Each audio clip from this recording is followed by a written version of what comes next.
Hey everyone, how are you? It is 6 p.m. Monday evening for me, and these are just random fun sprints. I was planning the sprints I wanted to do this month, and then I suddenly realized that, you know what, Mondays work for me. And so I was like, you know what, I'm going to schedule them less than 24 hours in advance, and we're going to see who shows up. And also, I'm very lucky because in a couple hours, we're going to have not even a couple hours, just 1 hour actually. So one sprint's time, I should potentially have Danny from Danny Davlos to join me. And that's also why I've provided a poll for those who can see it. I know that YouTube's been kind of buggy lately, so if you can't, I promise that once there's enough votes and we start greeting people, I'll take it off so you can kind of see the conversation a bit better. I've heard complaints before about it. And so the reason why I'm looking for a book until then is because I'm buddy reading with Danny Salvaged by Madeline Rowe. It is a horror sci-fi novel, and we are about 150 pages into it so far, so we're almost halfway, and we have about 50 pages planned to read today. But I don't want to start it until she's on with me so that we can kind of talk about it and just so we're on the same page, because we like to talk at the same time rather than me reading earlier in the day and then her having to read her chapters at night, and we don't get to have that back and forth fresh conversation. So while I wait, my options include 3 books that I have soft DNF'd, all kind of during the times of Get a Clue Readathon, and I really want to finish them in December so I don't bring them into January with me. The first one is Bloom by Delilah S. Dawson. This one's super short. It is sapphic horror, and I am really enjoying that one. It's also a borrow from a friend of mine, so I do need to give her her copy back.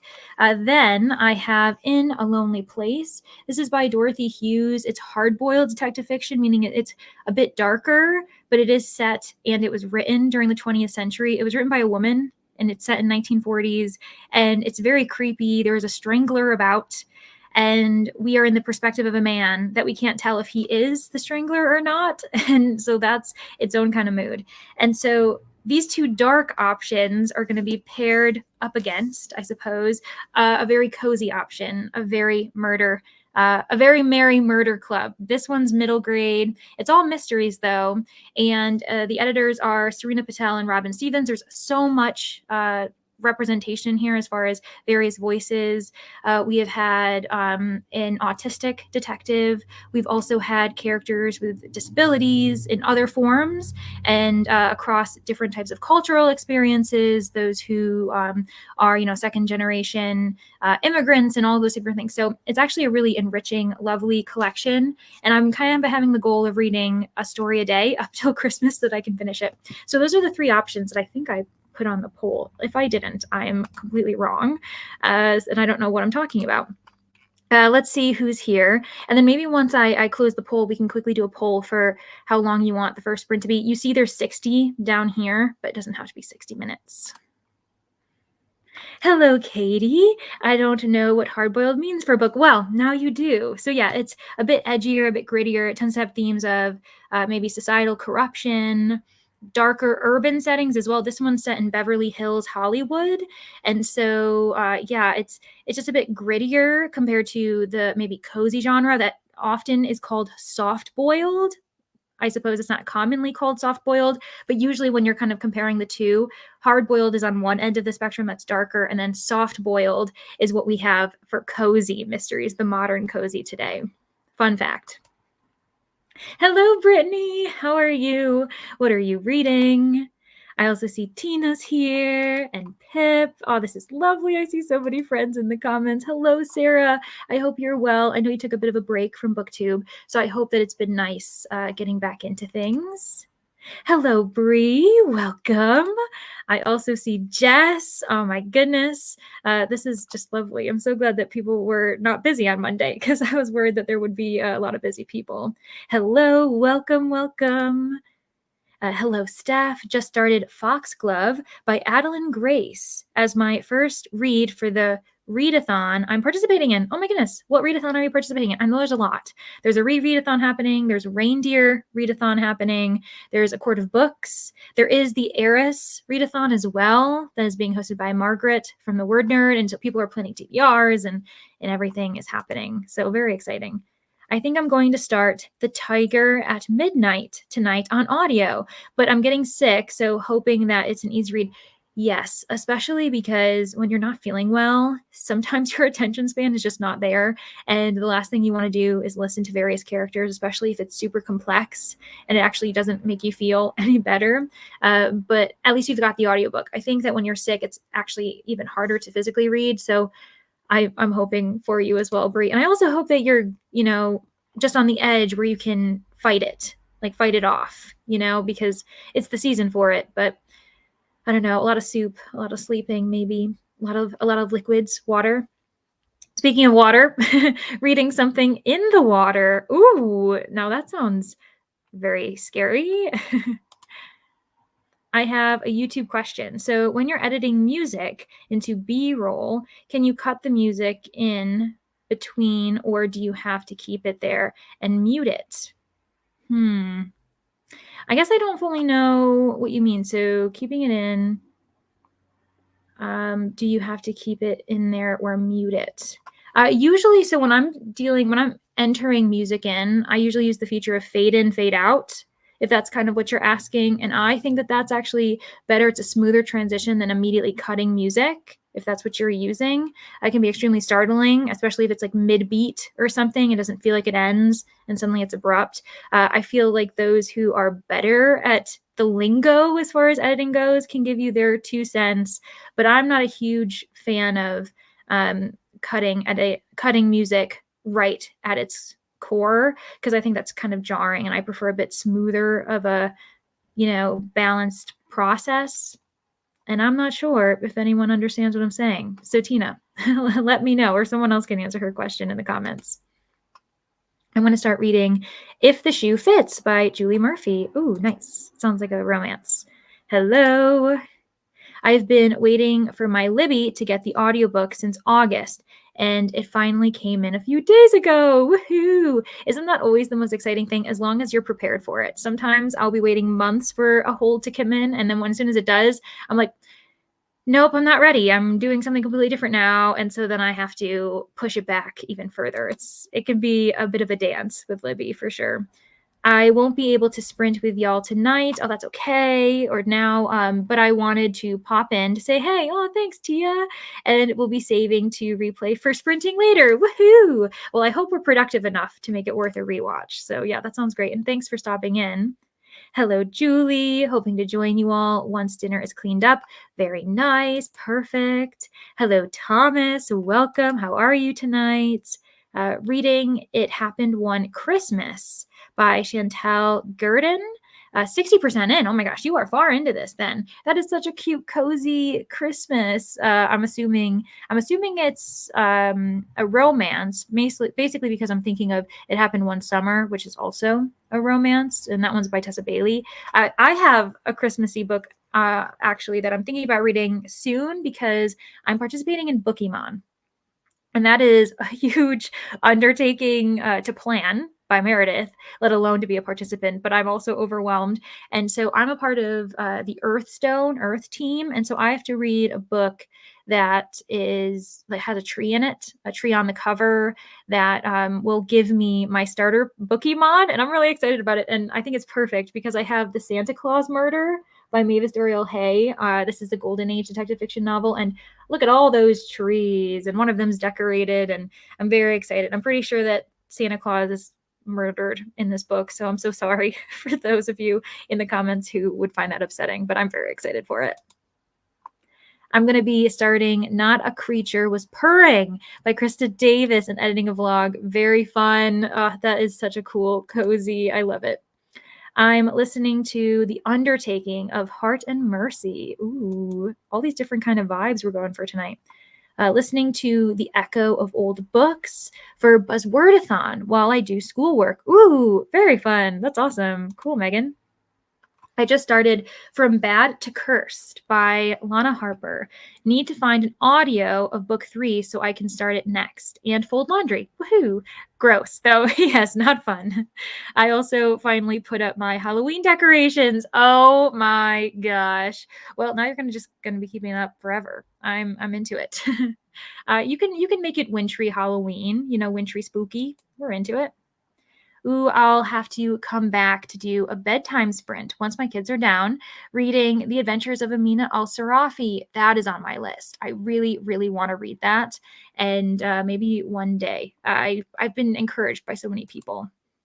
Oh my gosh, Zach, I'll reread the beginning of Salvaged with you. Woohoo! That is awesome. Yeah, this is actually recommended by Zach because Danny and I read Dead Silence a handful of months ago, and Zach was like, I actually prefer Salvaged, but he didn't say that Dead Silence was bad. So yeah, very exciting. Cool.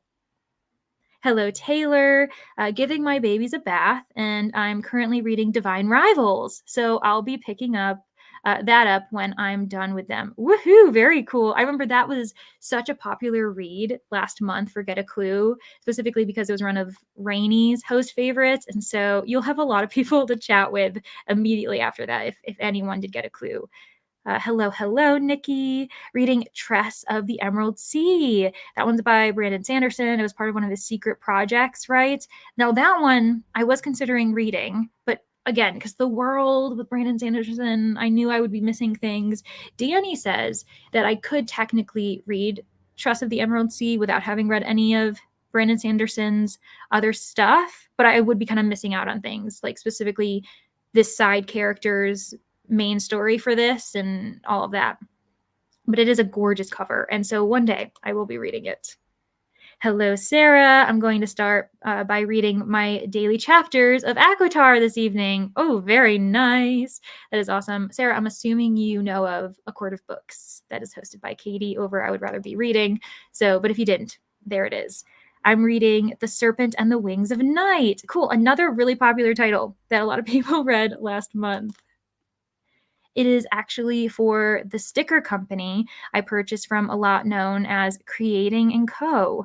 The owner hosts a weekly readathon every couple of months. Oh, that's really awesome. So that the community can interact with one another. That is such a dynamic, interesting way for someone who creates and sells to, various customers and communities, like encouraging them to interact with each other and create a community. I love that. Hello, Jean. Going to read one chapter of Zodiac Academy 7. Lovely. Then I'm going to have to work tonight. Also need dinner sometime in the near future. Yes, we have to have our priorities. Productivity includes taking care of ourselves. And those are very good reasons, other than work. Unfortunately, that's, it takes care of us in a way that we wish it didn't have to sometimes. But yeah, definitely eating is important. I'm also participating in A Court of Books and Eris Readathon this month as well. Woohoo! Yes. I'm honestly trying to do them all. Like, I'm trying to do all of them and just like hit various prompts when I can. I'm not going to put too much pressure on myself, but if I'm reading a book and it fits a prompt, then perfect. That's how I'm mentally seeing things. Okay, that does make sense. I will try fading the music. Yeah, I just think it's a bit more natural, and it allows that when you start speaking for there to be a subtle kind of leaving of the music. And I don't know, I think it just allows a bit more focus in a natural way rather than someone feeling surprised. Sarah, If the Shoe Fits is on my TBR for the month. Hope we both love it. Me too. I hope you both love it. It's honestly, I wonder if is it a Christmassy kind of romance, or is it just you both happen to be reading it? Because if it's for the season, I might try it too.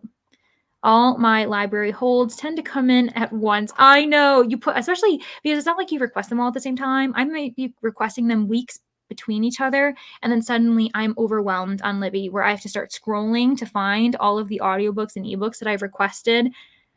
I don't know why I keep borrowing them when I know I'm not I'm not going to be able to do it. I am so excited. Last night, I ordered a sweatshirt with I'm scared of my TBR and a long sleeve shirt of A Dragon Ate My TBR. Yes, Jean, I have to let you know, I did creep a little bit and I saw that order come in and I am so excited for you. Anyone who doesn't know what Jean's talking about, I am hosting TBRathon and there is merch, and the merch supports the American Library Association. So I don't get any money for it. So anything that Bonfire doesn't take for themselves, that money will immediately be going to the American Library Association, which is just honestly lovely. I also, oh my gosh, in the next sprint, after the sprint in the chatty bit, I'll show you, because one of mine came in today and I'm very excited about it. So, and it'll be a perfect timing for when Danny comes. So I can show you all and show Danny. So yeah, stay tuned.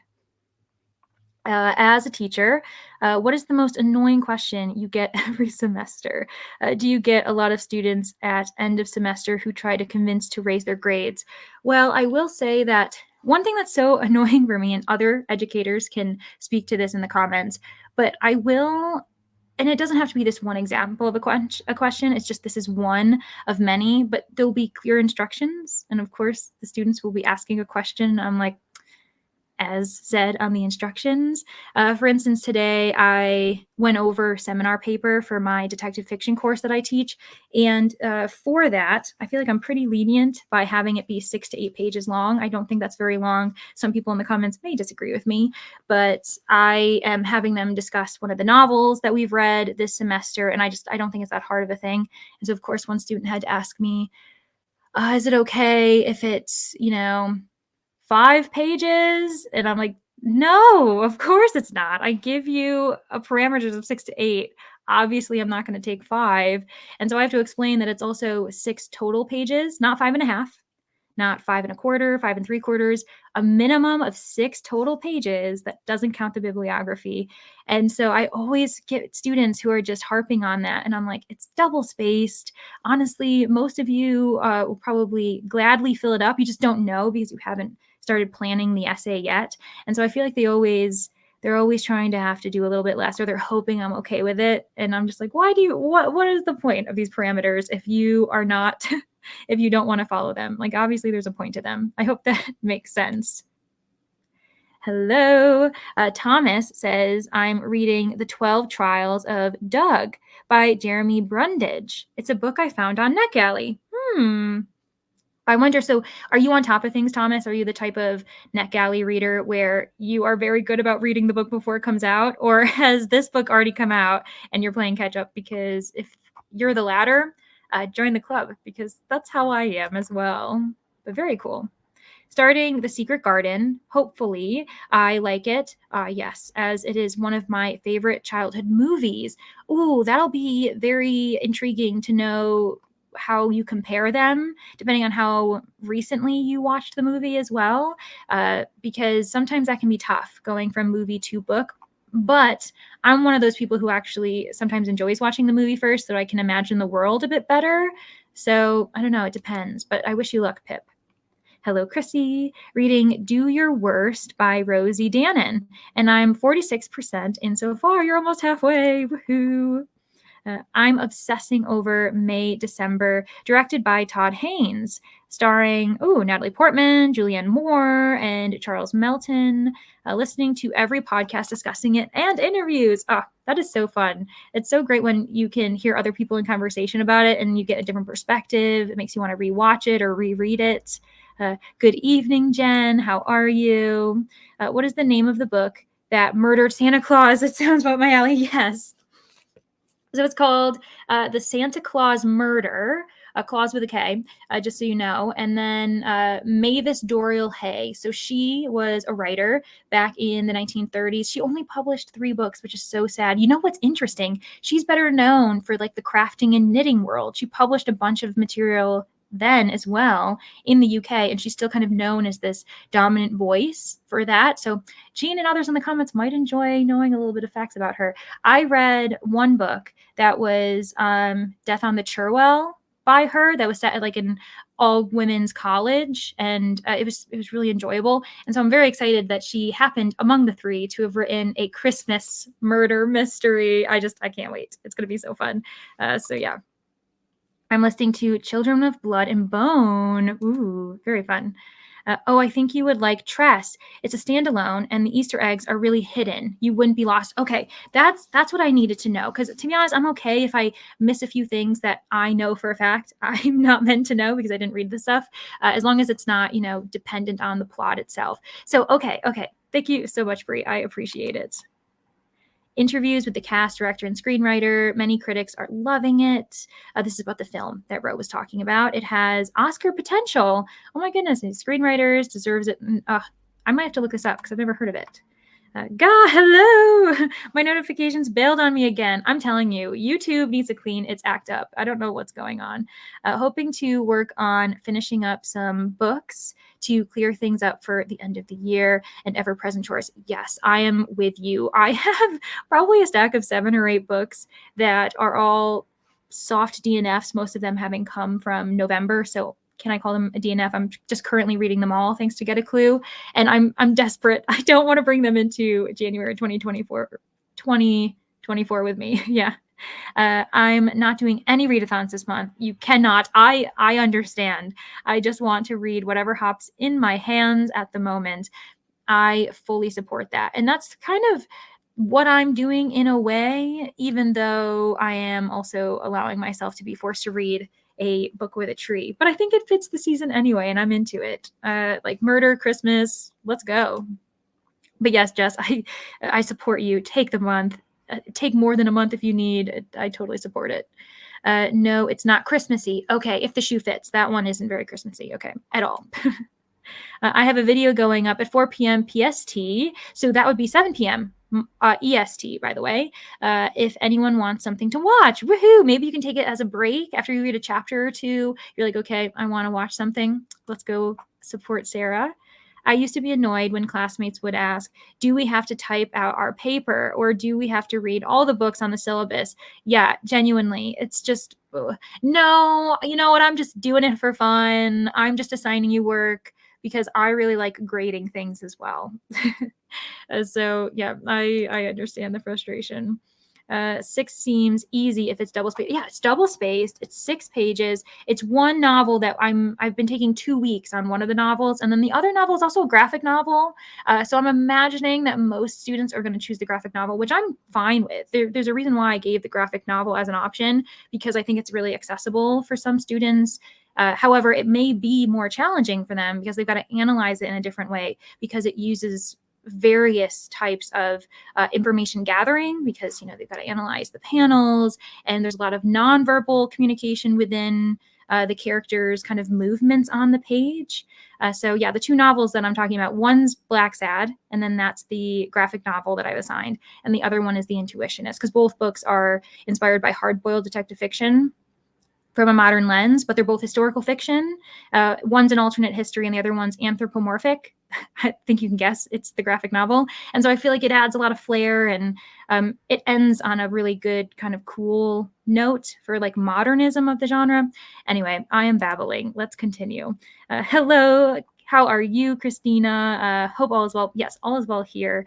Reading Resting Scrooge Face by Megan Quinn. What? That is hilarious. That sounds like an awesome cozy if I ever heard one. Yeah, I'm not technically doing readathons, just hanging out in all different. Yes, exactly. Just kind of like floating around and then allowing something to count if it does. And if it does, it's up to me to count it. Like if I don't do anything with that information, that's also okay. I don't feel like I'm going to be logging anything necessarily. Finished my first book for the Reindeer Readathon. Oh my gosh, awesome. John Stamos' biography. Do not recommend him on anything more than 100 or 1.75 speed. Wow. Yeah. I'm not surprised. That actually kind of makes sense, especially when someone reads their own. Or I don't know, just depending on who they hire. I feel like biographies, autobiographies, you've got to get the right voice, and they don't tend to do that. Or they just, obviously, they're not trained voice actors. So there's a reason why it doesn't sound like as quick paced. Hello, Kelsey. Reading Love in the Time of Serial Killers tonight. That is such a cool cover, by the way. That kind of cartoony, edgy, like pop art. Oh my gosh, I hope you have fun, and let me know if I should read it. Question, Leandra. Did you hear about Christie's missing readathon? No? What? I have never heard of this. That sounds awesome, though. I'm wondering what it even involves. Who's hosting it? Is it hosted by the Agatha Christie Limited, the company, her trust? Because I know they tend to celebrate a lot of events. Or was it just, a very avid booktube reader? Because that sounds awesome. I have taught lab technique for various sciences, and it always baffles me when students didn't pay attention to chemical and equipment safety. Oh my gosh, and that is scary, because there's a difference between them not paying attention to me when I'm telling them what it is between, gender performance in a literature, but this is especially scary. They thought it was just me being persnickety. It's like, no, I'm trying to protect you. There's a reason. Ugh. Yes, exactly. It's literally for your safety. I love anthropomorphic books. Yay, talking animals. Yeah, it's really interesting, especially when you get to my students. They admittedly they had a ball when they were, and these are undergrad, first and second year students, most of them, and they had so much fun analyzing why the illustrator slash author together chose the animals they did for the characters. For instance, Black Sad's our detective, and he's a black cat. And then, the police force are all various breeds of dog. And there's just, it's very interesting when you start kind of putting meaning to their choice in animal. And yeah, they just, I didn't know how they'd feel about it, but they had a lot of fun. I think they did. They were into it, at least talking wise. Working on 2 books at the moment. Very nice. Children of Ragnarok by Cinda Williams Chima, and Malthus Necromance Unchained by Casey Sutton. Some of these titles, what is going on tonight? I'm into it though. Necromance Unchained. Is it meant to be humorous? Is it like one of those kind of paranormal, maybe even rom-com? Maybe I'm stretching that, but it sounds cool. Thanks so much, Christina. I really do appreciate it. It is an Agatha Christie themed one. I thought so. Hello, Camilla. I'm reading Passenger to Frankfurt by Agatha Christie. I was going to say, as soon as Camilla came in the comments, I was like, I bet she's reading an Agatha Christie. Perfect timing, Camilla, because Christina revealed that there is a Christie readathon, Christie's missing. So I'm assuming it's obviously inspired. And this is the month, isn't it? This is around the time that she went missing for, what was it, 11 days? So I suppose that it's fitting. I might have to look into that in the first sprint. Okay, so first and foremost, oh my goodness, a lot of people voted for A Very Merry Murder Club. That's what I'll read then. Awesome. And then let's see here. I know I was going to do a poll, but because we've gotten a bit chatty, I might do 45, and then that gives us time for Danny to join us, because I think she's joining at around, I can't remember if it's 7 her time or if it's 7 my time. I'll have to just double check. We'll do 45, but in the next one, I'll do a poll to see how long we want to sprint, if that sounds okay to everyone. A few more comments just came in. Hello, Alicia. Just got home from work. Congratulations. I hope you're able to relax. Going to get some cleaning and gift wrapping done. Gift wrapping is fun, at least for me it is. And then work on my Earthstone book. Alicia, oh my gosh. I'm not working on my Earthstone book right now, but this is it. It's going to be this one, because look at that tree. Yes. So eventually I will get to that. And then, hello, Kiana. Welcome. Just in time, because we're about to sprint. Okay, so let me switch this around. Also, look how fun I made it all dark and like a wintry evening. I'm very, very proud of it. Probably too proud. So yeah, we're going to have fun here. But let's see here. No, Malthus is a necromancer, and it's about him fighting with an undead army. Okay, I was thinking kind of along the lines of, what was that book? My roommate is a vampire, so okay, I understand. I do shift work, so need to go back in a couple of hours. Okay, oh my gosh, I'm so sorry. That really stinks. Naomi's Bookshelf has an announcement video for this year. Thank you, Christina. I will definitely be checking that out. Okay, everybody, thanks so much for being here. I am going to change this to 45 before I forget. I almost sent you all on a 60-minute sprint unintentionally. I'm sure it wouldn't have been the end of the world, but I like to stick to my word here at Leandra the TBR0. Okay, so I will see everybody in 45 minutes. All right, happy sprinting.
Hello. Let's make this bigger. There we go. How is it going?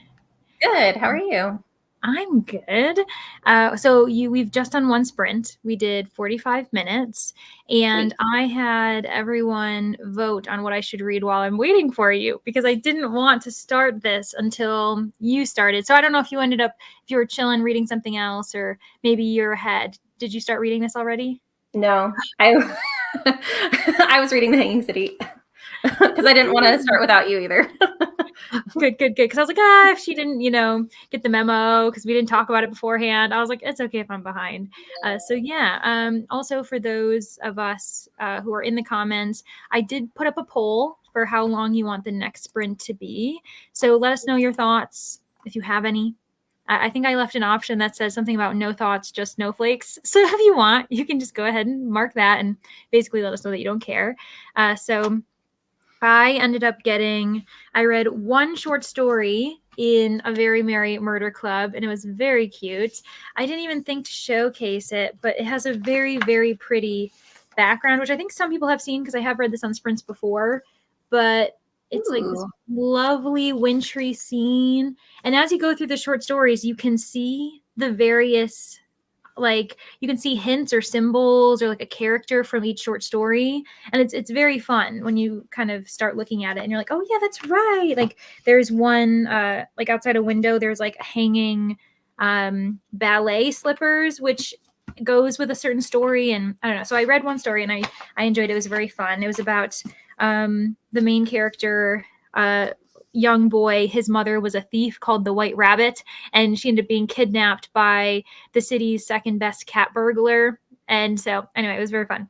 So I had a good time there. How did everybody else do? Let us know in the comments. If you didn't do anything, that's also okay. But we will also be switching to salvaged next. Yahoo! We're going to get to the halfway point, which is very exciting. Yes. So yeah. Also, on that note, I'm going to switch screens again. Are we going to be not much bigger? But you know what I have? I have some merch. Oh, fun.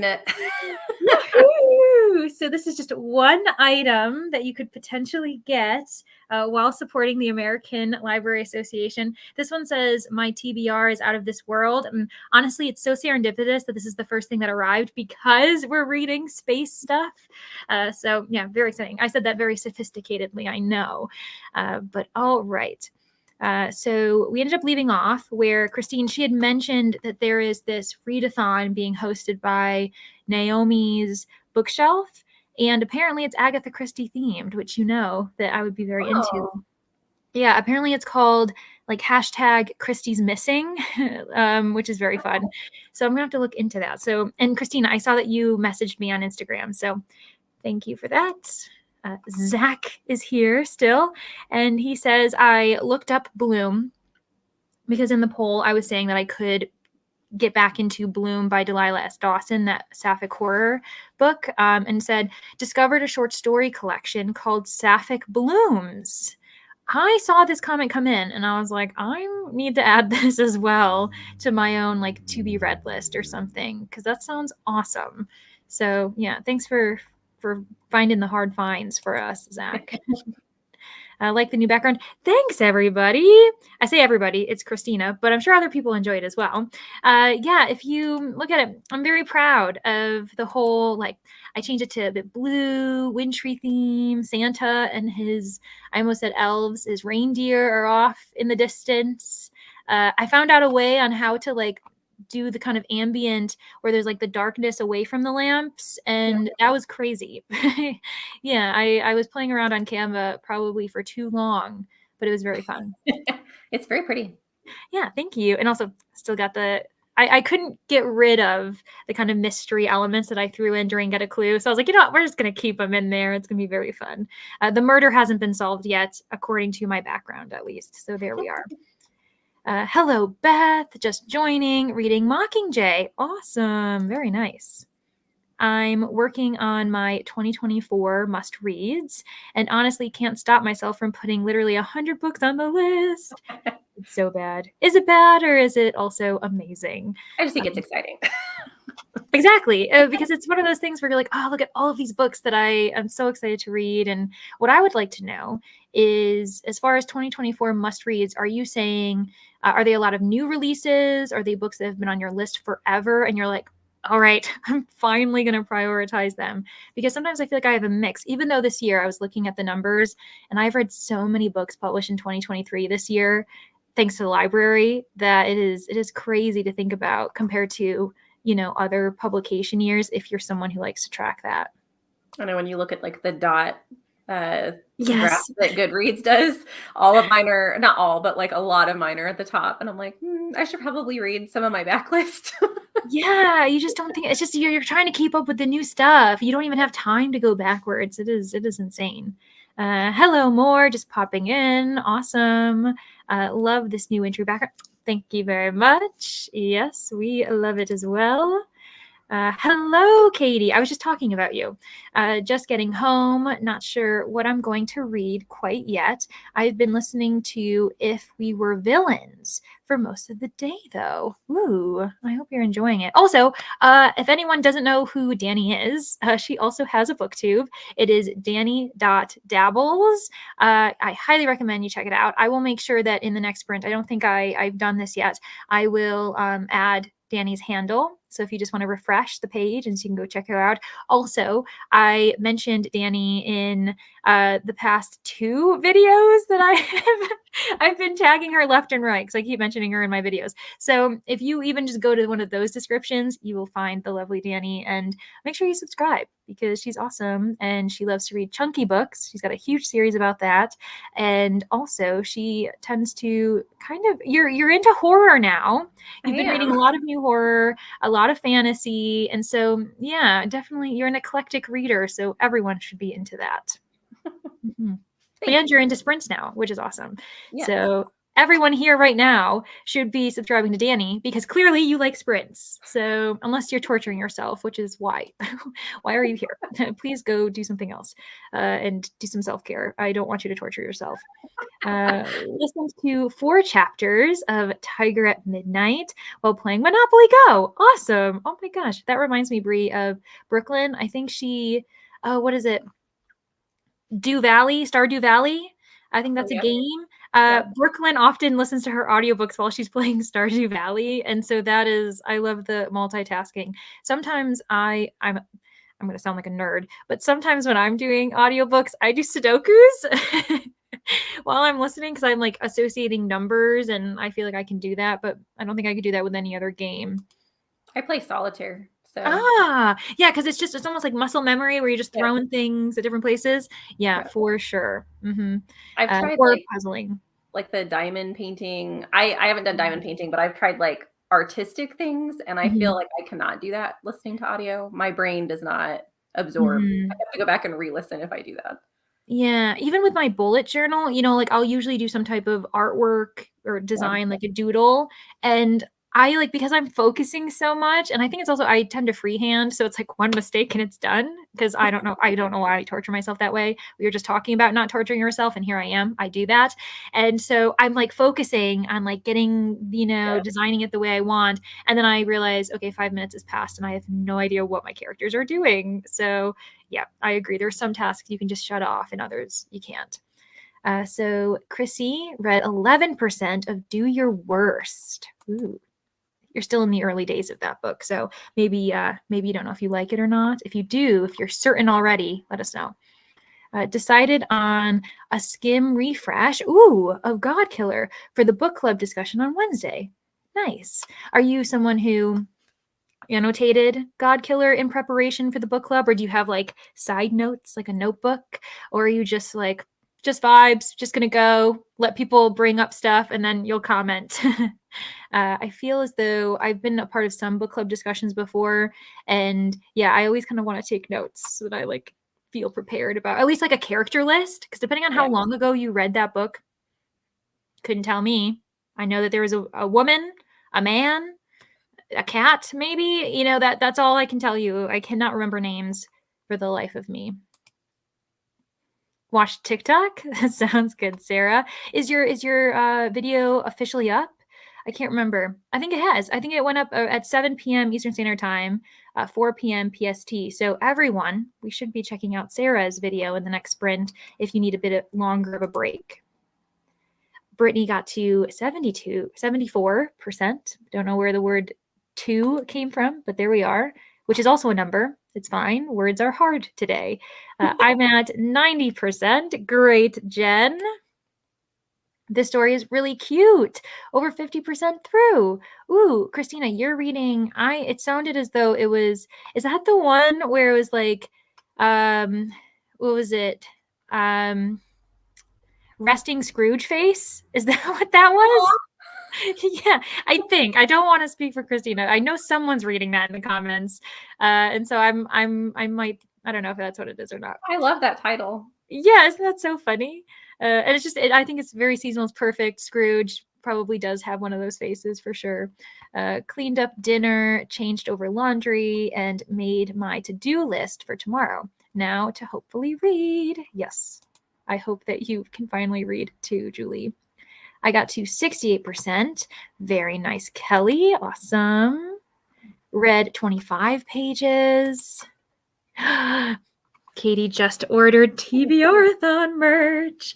There are a bunch of options, and what's awesome about it is that even if you aren't participating in TBRathon, or you are, but you don't want merch that says TBRathon on it, it all works for all year round. It's just TBR related. So like one says, a dragon ate my TBR. Another one says, my TBR commits crimes, but also solves them, you know. So depending on the genre you're into, you can totally do that. So, oh, yay. Thank you so much, Katie. I appreciate it. On behalf of libraries in the United States, I will speak for them tonight.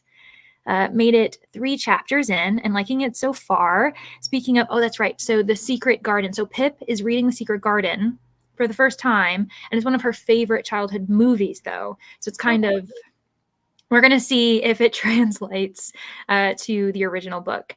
The use of queer and gay caught me off guard for a second. I'm sure depending especially on the context, I'm wondering if in The Secret Garden it's not a positive context. Yeah. Back when it was written, I can't remember. I can't think of the date, the publication date. So far, the beginning of the movie and book are different. Yeah, it is interesting how some words take you extremely off guard because you either haven't heard it in a long time. Again, in that context, it can be very jarring. Do you remember that happening whenever we read, I think it was Sundown Motel? Yes. Oh my gosh. So there was like an timeline or whatever. Yeah, because it was at the 80s. Was it? Yeah. So for the Sundown Motel, written by Simone St. James, that was another buddy read that Danny and I did, and that one wasn't one of our best. Nope. We had a really good time talking about it, but that was a crazy book that I think we had a hard time with. And yeah, it was. And the thing is, it was just like one moment, and then we didn't. I feel as though it was jarring because we didn't see it coming. There wasn't any other language suggesting that it would be said. We're being vague, but it was, if I remember correctly, it was to do with like the queer community, right? Yeah. That was the background. Yeah. Because I have a word in my mind and I'm like, yes, that's what it was. And we have an Andy sighting. Hello, Andy. So yeah, it was just, and then it was never mentioned again to my memory. Nope. And so it was just this very weird, jarring section in the past. And then everything was back to kind of more modern language, and it was very weird. Yeah, I don't know, and it wasn't important to the story at all. So it was very interesting when it happened because I was like, from like the perspective it was written to be in the 80s, I could understand it being there, but when it had no importance to the story, I was like, I'm a little confused as to why it was necessary. Yeah, especially because it was the main character was talking to a side character, and I think it was the side character that said it, and it had nothing to do with the fact that we even had queer characters involved, or I was just like, what? It was very weird. So if anyone else knows what we're talking about, if you read the Sundown Motel, maybe let us know that it's not just us, because that took us out of it. I read some, but not sure how much. Did my daughter's hair for a Christmas party. Oh, so fun. And put rolls in the oven for dinner. Oh my gosh, Katie, you were so productive though. So that's still a win. Did not read, but I finished some Christmas decorating. Again, also a win. That's perfect. I finished Lotus Blue and only gave it, 1.25 stars. Almost nothing mattered. It seemed like it was set up for sequels. I hate that. Yeah, and we've all read something like that where you can tell that it's almost just a filler. It's set up, and then it's actually meant for something bigger. It's like, okay, well, why wasn't the book just bigger? Like, why didn't you just, depending on how big Lotus Blue is. But yeah, it's just, I mean, Andy's with us. He's like, I'm out of here. I don't want to hear about that type of literature. No. I imagine he will be back and forth because he has not had his dinner yet. So he is like, hello, it's food time. He's like, do you see me? I'm here. I read 3 chapters in ACOTAR and need to read 2 more on the next sprint. Okay, you can do it. Awesome. Depending on how the voting's going, we might do an hour. So you can definitely do it then, I think, depending on how large ACOTAR chapters are. Read 5% and did a little bit of editing. I think I'm going to save the editing for tomorrow. Yeah, I think that sometimes that's the better way to break up your brain, especially if you recorded a lot of it today, then you might as well. I don't know how your process is, Danny. Do you tend to record and edit on the same day? It depends on how proactive I have been about recording beforehand. November with Bucket Listathon and everything else I had going on in November, I was very much a record and then edit because I have to post now. Yeah, and just send it to the masses. Done.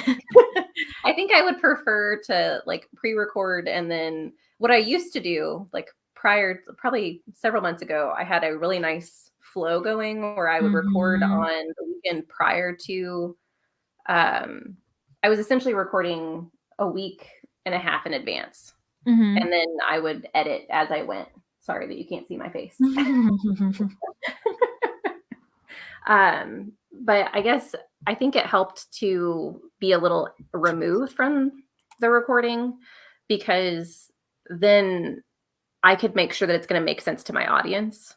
Yeah. Whereas I feel like sometimes when I edit right after I record, I know what I meant. And so it's hard for me to catch those things where I need to like maybe put in a little text to be like, this is what I meant, or I said this wrong. This is actually what it was. But yeah. Or, this isn't actually the character's name. Yes. Sometimes I'm like, that's not the character I meant to say. And then it's like, asterisk, just kidding.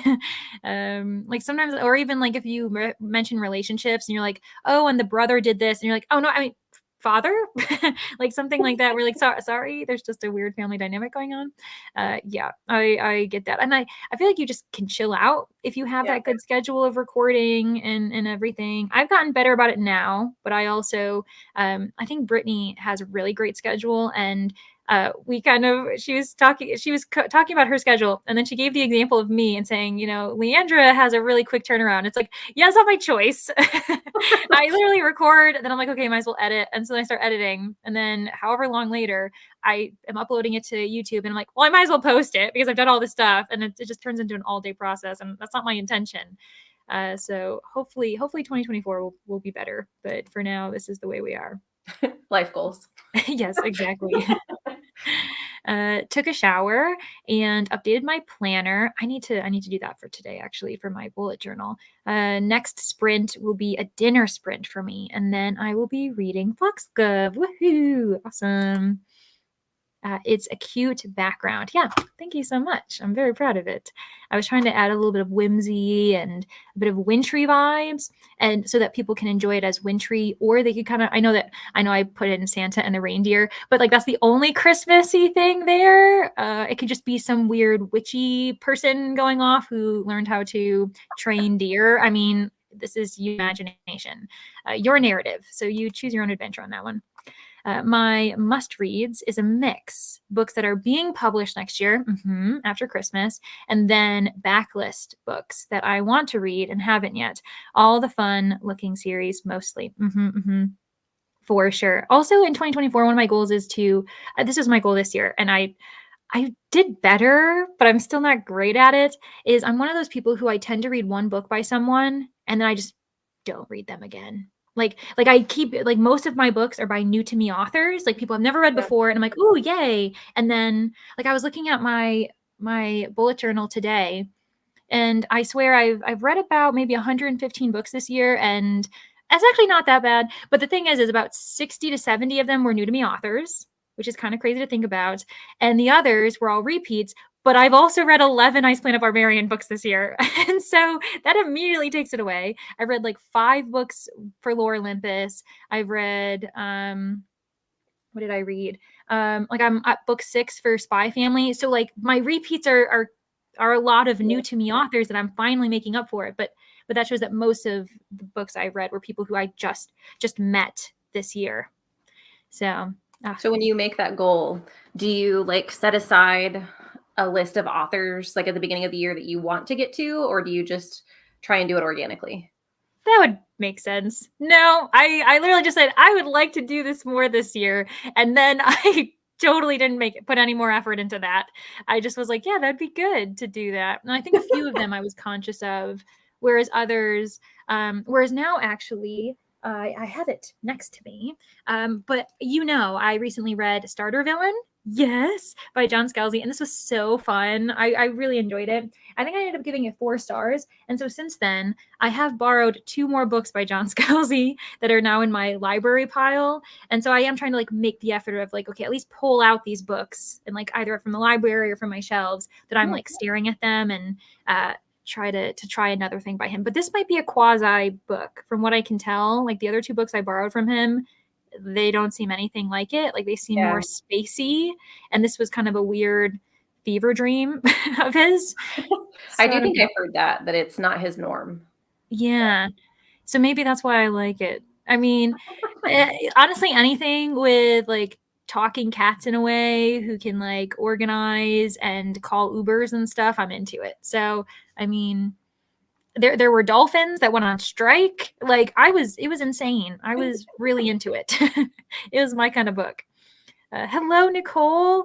We are doing well. We have done 1 sprint. Danny has joined us, so everything's 10 times better.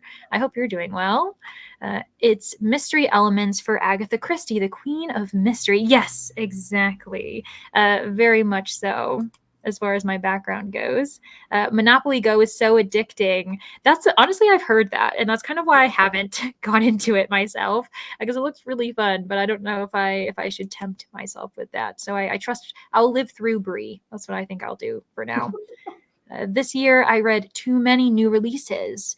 2/3 of my reads were published this year, and I read 235 books so far. Oh my gosh, Chrissy, that's amazing. Thanks to Libby. Libby's awesome. So next year, my goal is to read more backlist. Yeah, that makes sense. Especially, it's actually crazy to think that 2/3 of that. So what, 160 books approximately, if we do the math, if I'm am I mathing? I think I'm mathing. That is crazy. 160 books all published in 2023. Wow. Just finished my diamond painting live stream on Devarna Lee Designs Studio. So if anyone doesn't know, Nicole isn't just a booktuber. She also has an entire craft channel that has a huge, strong community, like a Patreon and everything. So if that's your thing, make sure you also go subscribe to that channel for her. I can't even tell you character names the day after I finish a book. Yes, I think about that all the time when I'm like, I literally just read this book this past week. Who is that? Who is the main character? What is her name? Currently in Salvage, sometimes I'm like, I can't remember her name. And there's no reason for it because her name is mentioned all the time.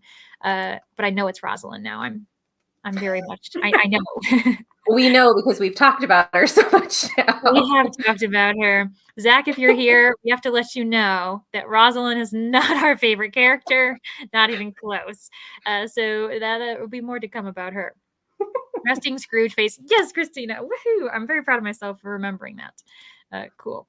I read it mid last month during Get a Clue. Normally, I just remember this is about Godkiller, but we read so much during Get a Clue that I want to skim to remember. Yes, especially when you are like, reeling out books 2, 3, 4 days. It can be hard to remember like what you even did. Is there a deadline for the TBR merch? Can I buy in January? There shouldn't be any deadline, especially because I made it so that it's on demand. So as soon as you put an order in, it should be sent to you, because there was a thing where you could buy it in batches, but the price only changed once I raised the batches a certain amount, and I wasn't sure how many people would be interested, I didn't want people waiting and waiting and waiting in case. So I don't know. I was also did not know what I was doing. So everything's on demand, and it should just be indefinite. That's my intention. And if for whatever reason it goes like away, I'll just recreate them so they're the same thing, so people can keep buying them, because there's absolutely no reason we shouldn't continue to support the ALA. So yes, Nikki, totally cool if you want to wait and buy in January, especially because now is a really crazy time as far as spending a bunch of money on family, friends. So don't feel that you need to pinch pennies. Is that a phrase? Pinch pennies to get to get this. So don't worry. Also, the prices won't change as far as like ever going up. All of the t-shirts that are like, at least one of the t-shirt options is always going to be like $21.99. That was the lowest I could go as well, just to try to make it reasonable for people. It is only 80 pages and on KU with audio. Oh my gosh, awesome. And that's actually perfect, because I feel like we tend to lean towards maybe shorter reads that are Christmassy. I don't think any of us wants to read a 600-page Christmas book. I don't know if that exists. If it does, maybe don't tell me that. I actually don't want to know. I love chunky books, but I draw the line at 600 pages for Christmas. Yeah, because then when would you start that? Because you'd want to finish it before then, and I feel like you'd be so Christmased out if you were in a Christmas world for 600 pages. That would be maybe too much. Yeah. We had dinner and cleaned up. Then I chased my kid around while I read like 5 pages. Awesome. You know what? Hopefully, the thing is the kids, they recharge really quickly. So you're not out of the woods yet, Bethany, I'm pretty sure. Getting kids ready for bed, and it will be time to read after a few kid stories. Awesome. There are a few different versions of the Secret Garden movie. One of my faves is from the 80s with Colin Firth, who also plays in the newest version. You know what? I've actually never seen the Secret Garden, and I've never read it. So, I mean, maybe I have in a different world when my long-term memory was a real thing. Whereas now, I don't know. Who was I as a 5-year-old, as a 6-year-old, as a 7-year-old? I don't know. I literally don't have any memory of that. I have little blips. It's terrible. I'm trying to think of which one I've seen then. I didn't realize there were multiple. I guess maybe you can think of like the quality. Was it a pretty good quality, or do you remember it being a bit grainy? I'm thinking it's grainy, so I'm thinking it was probably the 80s version. Yeah. I'm old. No, you know what I was just talking about with my father, for some of you. We were talking about, so my family, I grew up with parents who were obsessed with like Steven Seagal. So Steven Seagal movies, and there's one that's called Under Siege, where like Steven Seagal is a chef, and nobody knows that he's amazing. And so when they try to take over the ship, of course, he's like this one-man band of things. And so I made a reference to it the other day when I was on the phone with my dad, and he's like, I was waiting for someone to say that. And I was like, I got you, Dad. Don't worry. So yeah, and John Wayne, like, it's just, oh my gosh. My family was big into Chuck Norris. Oh yes. Oh my gosh. What was it? Texas Ranger. Yes. Yes. Oh my gosh, I remember watching those two. Yeah, it's so funny. Yeah. Oh gosh, is that even on television anymore? I don't know. That is so funny. I don't think so. People in cowboy hats doing like karate, like that will never come back. Like that itself is just its own iconic time. I can't imagine that ever being pitched again. I gave Sundown Motel a 2. Okay, Nikki, cool. I'm glad you were with us on that one. Yep. 2 as in peace out, as in I will never read this book again. Yes. I didn't like the ending. Yeah, I mean, didn't like the ending. There's just so much happening. Oh gosh. We came up with an excellent ending. We did. So Nikki, if you don't want to know what our interpretation of it was at first, and then we were let down that we came up with a better idea, then yeah, reach out. We'll let you know, Nikki. Really liking my book so far. I think I read about 25 pages. Awesome, Kelsey. Awesome. Hello, Robin. I'm going to read Fairy Tale Volume 4. Is this like animal version? I see tail as in flippy flappy, maybe a cat tail or a dog tail. Robin, let us know. I'm immediately intrigued. I'm asking because I have been really into the cat manga lately. If anyone's been watching any of my videos, you will know. Not to mention the fact that I just mentioned another book that has cats. What is going on? This is my life at the moment. It's because you've been enveloped into the cat distribution system. Yes. Okay, so Danny's referencing the fact that I have been starting to feed these very sweet stray kitties. There's the mother, and she's a tuxedo kitty. She's a business lady, and then we have her calico daughter. And so I was kind of nervous about sprinting night because I was like, I need to be out there so I can see them and like be ready. And the mom is especially getting used to me, where like I'm opening the screen door and she's just like chilling, waiting, and I'll like put out the little bit of dry food. The calico is a little bit more skittish, but as soon as I shut the door, she's flopping on her back and showing that scratchable stomach, and I want to be out there and I want to scratch her stomach so bad, but I'm giving them the space they need. So yeah, we're slowly working our way into cat distribution. They did come to me, so I mean, I'll keep you all updated. Cat watch is a thing. So Lexi says, hello, sprint hopping from my own sprints. I saw that you were sprinting too, Lexi. So anyone who's over here wants to go say hello, maybe do a bit of a sprinting raid once we get down to the comments. I highly recommend that. Listening to Long Walk by King. Ooh, by Stephen King? That's what I'm assuming it is. Literally me filming and editing, although I filmed and edited 2 videos on Thursday and only uploaded 1. Ooh, that means you got 1 in the bank. Nice. Yeah. It's always a nice feeling. Definitely. I have one I've recorded actually, and I'm just like waiting for the time to actually edit, but I don't know if the lighting's that great. And so of course now you got to sit and be like, am I going to record this again? No. Or Danny's like, don't, nope. Just, I'm like, maybe I was thinking about, I'm like, just going to call it like soft lighting. Cause it kind of looks like, I was like, I'm just going for the angel feel today for whatever reason. It's fine. Brittany, we have read so much IPB this year. Exactly. I'm assuming Ruby Dixon is my most read author. Same. Like she's about, like literally by the time we finish the series, she is going to surpass the number of books I've read by Agatha Christie. And I read about a third of her canon. Yeah. And so a third of her canon, that's what, like between 15 and 20 books. And so Ice Lamb Barbarians is creeping up. So yeah, apparently alien smut for the win in whatever form that is. Hello, Rachel. Hope we're having an amazing day. We are. I hope you're having a great day as well. Thanks for joining Danny and me. For the scene in the window, you can check this out.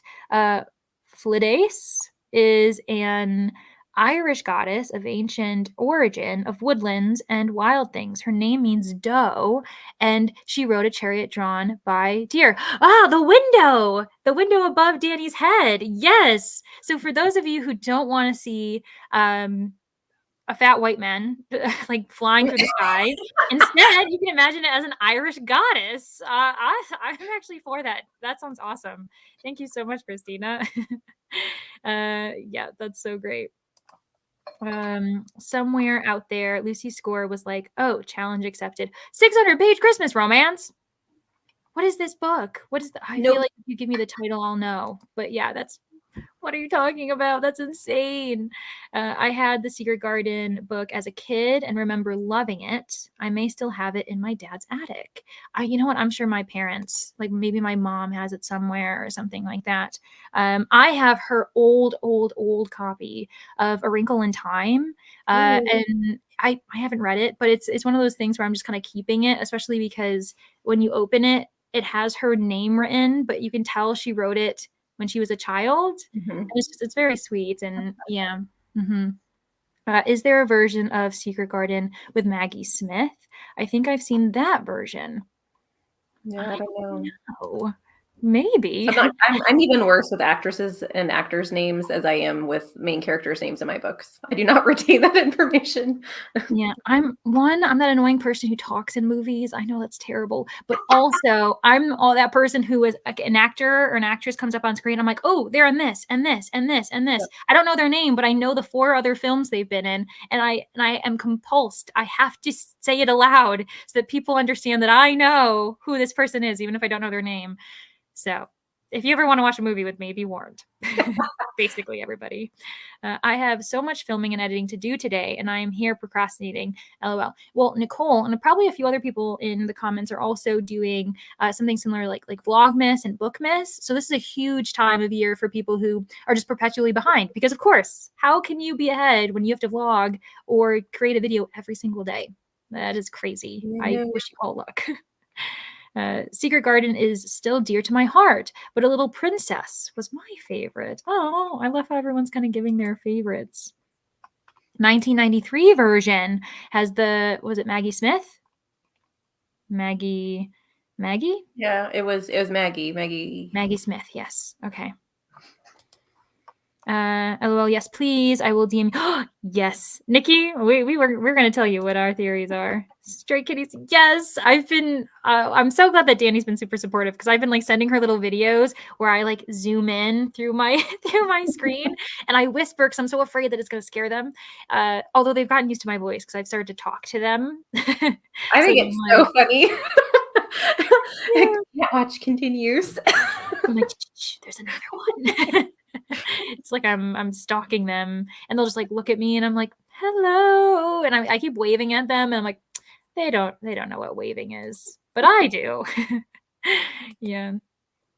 Kitty Spies. Yes, Kitty Spies, Megan. Oh my gosh. Yeah, Megan was reading it at the same time as me, weren't you? I feel like during Get a Clue Readathon, Megan and I were either like on the same page reading the same book a couple times, at least once, but she also was very kind and read one of my host favorites. So I feel like Megan's one of my favorites in the comments at the moment because, yeah. No offense to everyone else. You're all my favorites, but I just remember that Megan very kindly read No One Leaves the Castle, which is a middle grade mystery genre blend fantasy. And I added that to my TBR. Yes, I think you're gonna find it very cute. It's like cozy, it's very fun, it's sharp. Everybody, go follow suit. Do what Danny has done. Add it to your wish list. No, sorry, it's people with some powers and the adventure they go through. It's like a glide thing. Okay. This is why we're friends. Yes, I'm glad that we've got friends in the comments. I have been cat chosen. I know. Same thing happened to Books with Emily Fox. A pregnant cat showed up. Oh, yeah. And this one was pregnant over, I think, last spring. And so I was feeding her while she was pregnant. And her kittens are also elsewhere. It's tough. There's a bit of I guess like stray cat. I live in apartments and we're all doing our best to help them. And so I'm trying to, like, if anything, I'm trying to get them to trust me enough to maybe like take them to a shelter, maybe get them fixed, and then allow some other family to adopt. Because unfortunately, even in my apartment right now, I'm not allowed to have pets, but I've also been a very good tenant for a couple years. So you never know. On that note, I need to pay rent tomorrow. It's fine. I promise I'm a good tenant.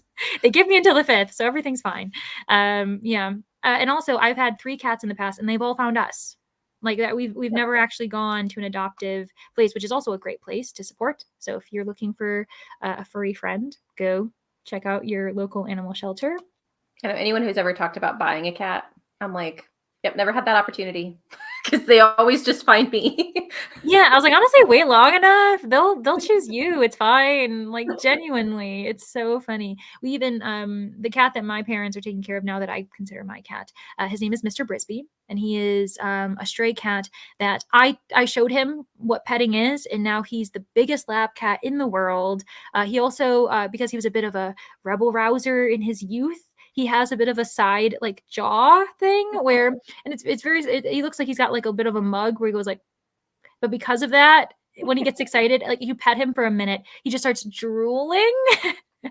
And you literally have to have a towel while you're like petting him because it's so cute and gross. My parents, I always hear on the phone my dad going, ugh, and I'm like, Mr. Brisby's there, he's petting him while I am talking to him on the phone.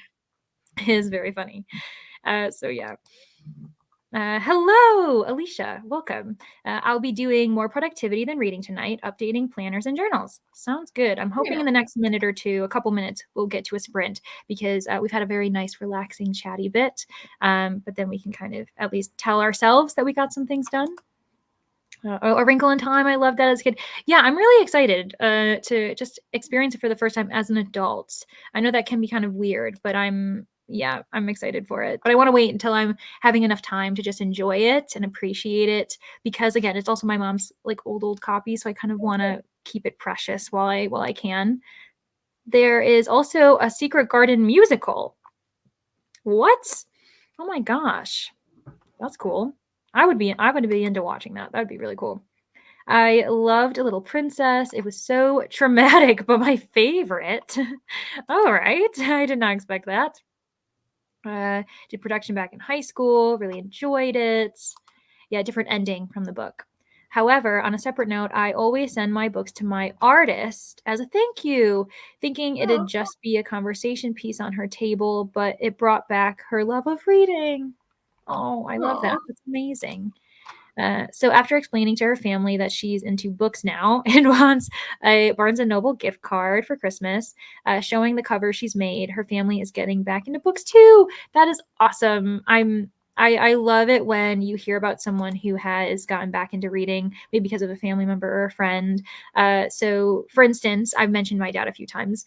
He's gotten back into reading, where now, for a time, he got busy, other things were happening. But there was a time when he was chilling, reading like 4 books a month, and he's like, "Look at me go!" And I'm like, "Yeah, look at you go, Dad! Like that's amazing," because it is amazing. So if that's your normal, that's awesome. But yeah, for him, that was like a huge feat, because it usually would take him about maybe a month or 2 to finish a book. So yeah. It was just a wholesome story. It is a wholesome story, Rachel. Thanks for sharing. I love that. What if the cat became your ESA? What's that? ESSA? Is it supposed to be essay? Like, I don't know. Lexi, you might have to let us know more. But no, Shelby chose me at the vet's when I brought, Ellie. Someone abandoned the whole litter at the vet's door, and I came home with a Shelby. Oh my gosh. That is honestly so upsetting, especially because when people are like, I appreciate when people acknowledge that they cannot take care of animals that they have. It is for the best for the animal as well, because they deserve the utmost love. But when they're just dropped off, I understand it's probably a form of embarrassment or them not wanting to be seen doing it, but you don't know how long it might take for someone to realize, to notice these animals. What if they get out of, say, the container that you've put them in, or maybe you've put the leash in like along a pole? What if they get out and away? And I don't know. Like I would never tell someone that they should keep an animal that they know that they're not the best owner for them, but have the responsibility of making sure that those animals get seen. So yeah, but I'm glad, Lexi, that you end up, bringing one of them home. So that's lovely. I think there's also maybe a musical movie. Yeah. I think endears me to this day is that Sarah goes through at like that crap and still comes out on the other side, a kind of person, as a kinder person. We need more of that. Yeah. Cats found us a lot when I was a kid, but mom's allergies meant we couldn't keep them. A lot of them found homes at my grandparents' farm. Yes, exactly. Like redistributing them so that they have a safe home for themselves is honestly the best thing you can do. Emotional support animal. Yeah, emotional. An ESA, emotional support animal. Oh. Yeah, yes, I was gonna say, I was just like, yeah, emotional support animal, cool. And I'm like, wait, okay. Now we're on the same page. Great. Thanks for helping us out, Rachel. I've seen the Secret Garden musical. Really good. I feel like that could be actually a really cool way for me to be introduced to it. Is the first time I've ever seen anything or heard anything with it is the musical itself. So emotional support animal, you can get them for a variety of reasons, like anxiety, depression, ADHD. Yeah. I gotta find the musical now. I just got a notification that my merch is on its way. Yay, Nicole! I'm wearing some right now. And honestly, it came out really good. I was so nervous about the color scheme because I was like, I feel like the purple with the green writing, and I was proven that it was the right decision for me. So it worked out. Okay, we have reached the end. Let me change my little tag so that it matches Danny's, because we are both reading Salvaged, if I can spell it. Yes. Woohoo. Also, the poll a little while ago ended up having 60 minutes win. So we're going to do a 60-minute sprint. Just let me change. I almost changed the background. And it would have been changed to some kind of sunny, warm place. And we are not for that today.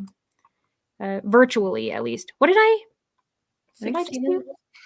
Okay. No. Okay, I got to do this. I was like, why did it go to 15? And I'm like, no, Leandra, this is everything. You are all here with us. I appreciate your patience because I think I'm slowly losing my mind. We're very lucky that Danny's here because she might have to steer the ship after this point. I was gonna say, I'm just excited that I'm a guest. Yeah. Laying back, hanging out. You're like, if anything goes wrong, it's not on me. I love it. Let me see what would look better with two of us. Ooh, we could go that way. We still get to see the little kitty that's hanging out on the floor. Yeah, I'm going to do that. I want to make sure that we can see both cats because it's a cat-themed evening. Those who are dog lovers out there in the comments, you are still very much welcome. So please don't feel as though this cat talk is making you feel alienated anyway. Also, bird folks. I'm sure there's some of them out there. So anyways, we will see everybody in 60 minutes.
Oh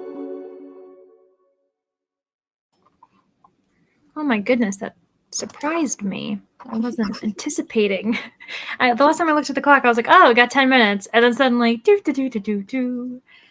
how did everybody do? Danny, where are you in this book specifically? Like, what page are you on? I am one page away with being done with chapter 23. So I think I'm on page 181.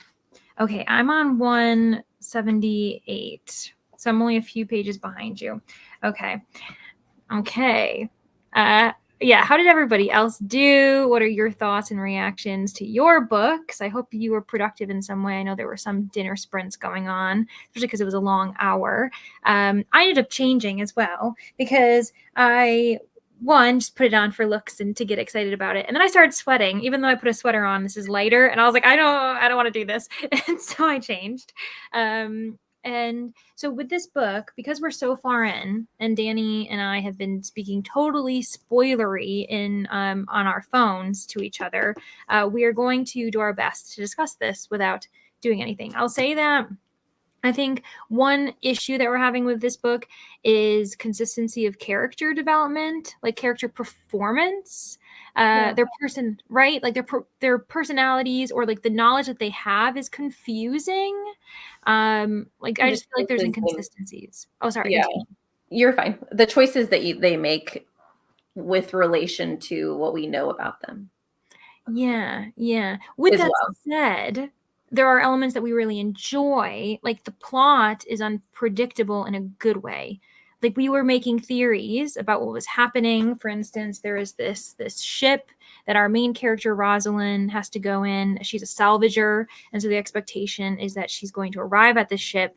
It's been in blue alert, meaning that for however many months, everyone on board was predicted or at the end of their lives, and so they announced a blue alert so that basically the salvagers knew that they weren't an emergency, that unfortunately whatever was happening, no one needed to rush to go to this ship. And so Rosalind, eventually she's assigned it along with like a small crew, and so they go there, and then when they arrive on the ship they realize that there are far more sinister things going on, and that's where the thriller events are happening. And we came up with theories, and then we kept getting shocked about what was happening, which is very fun.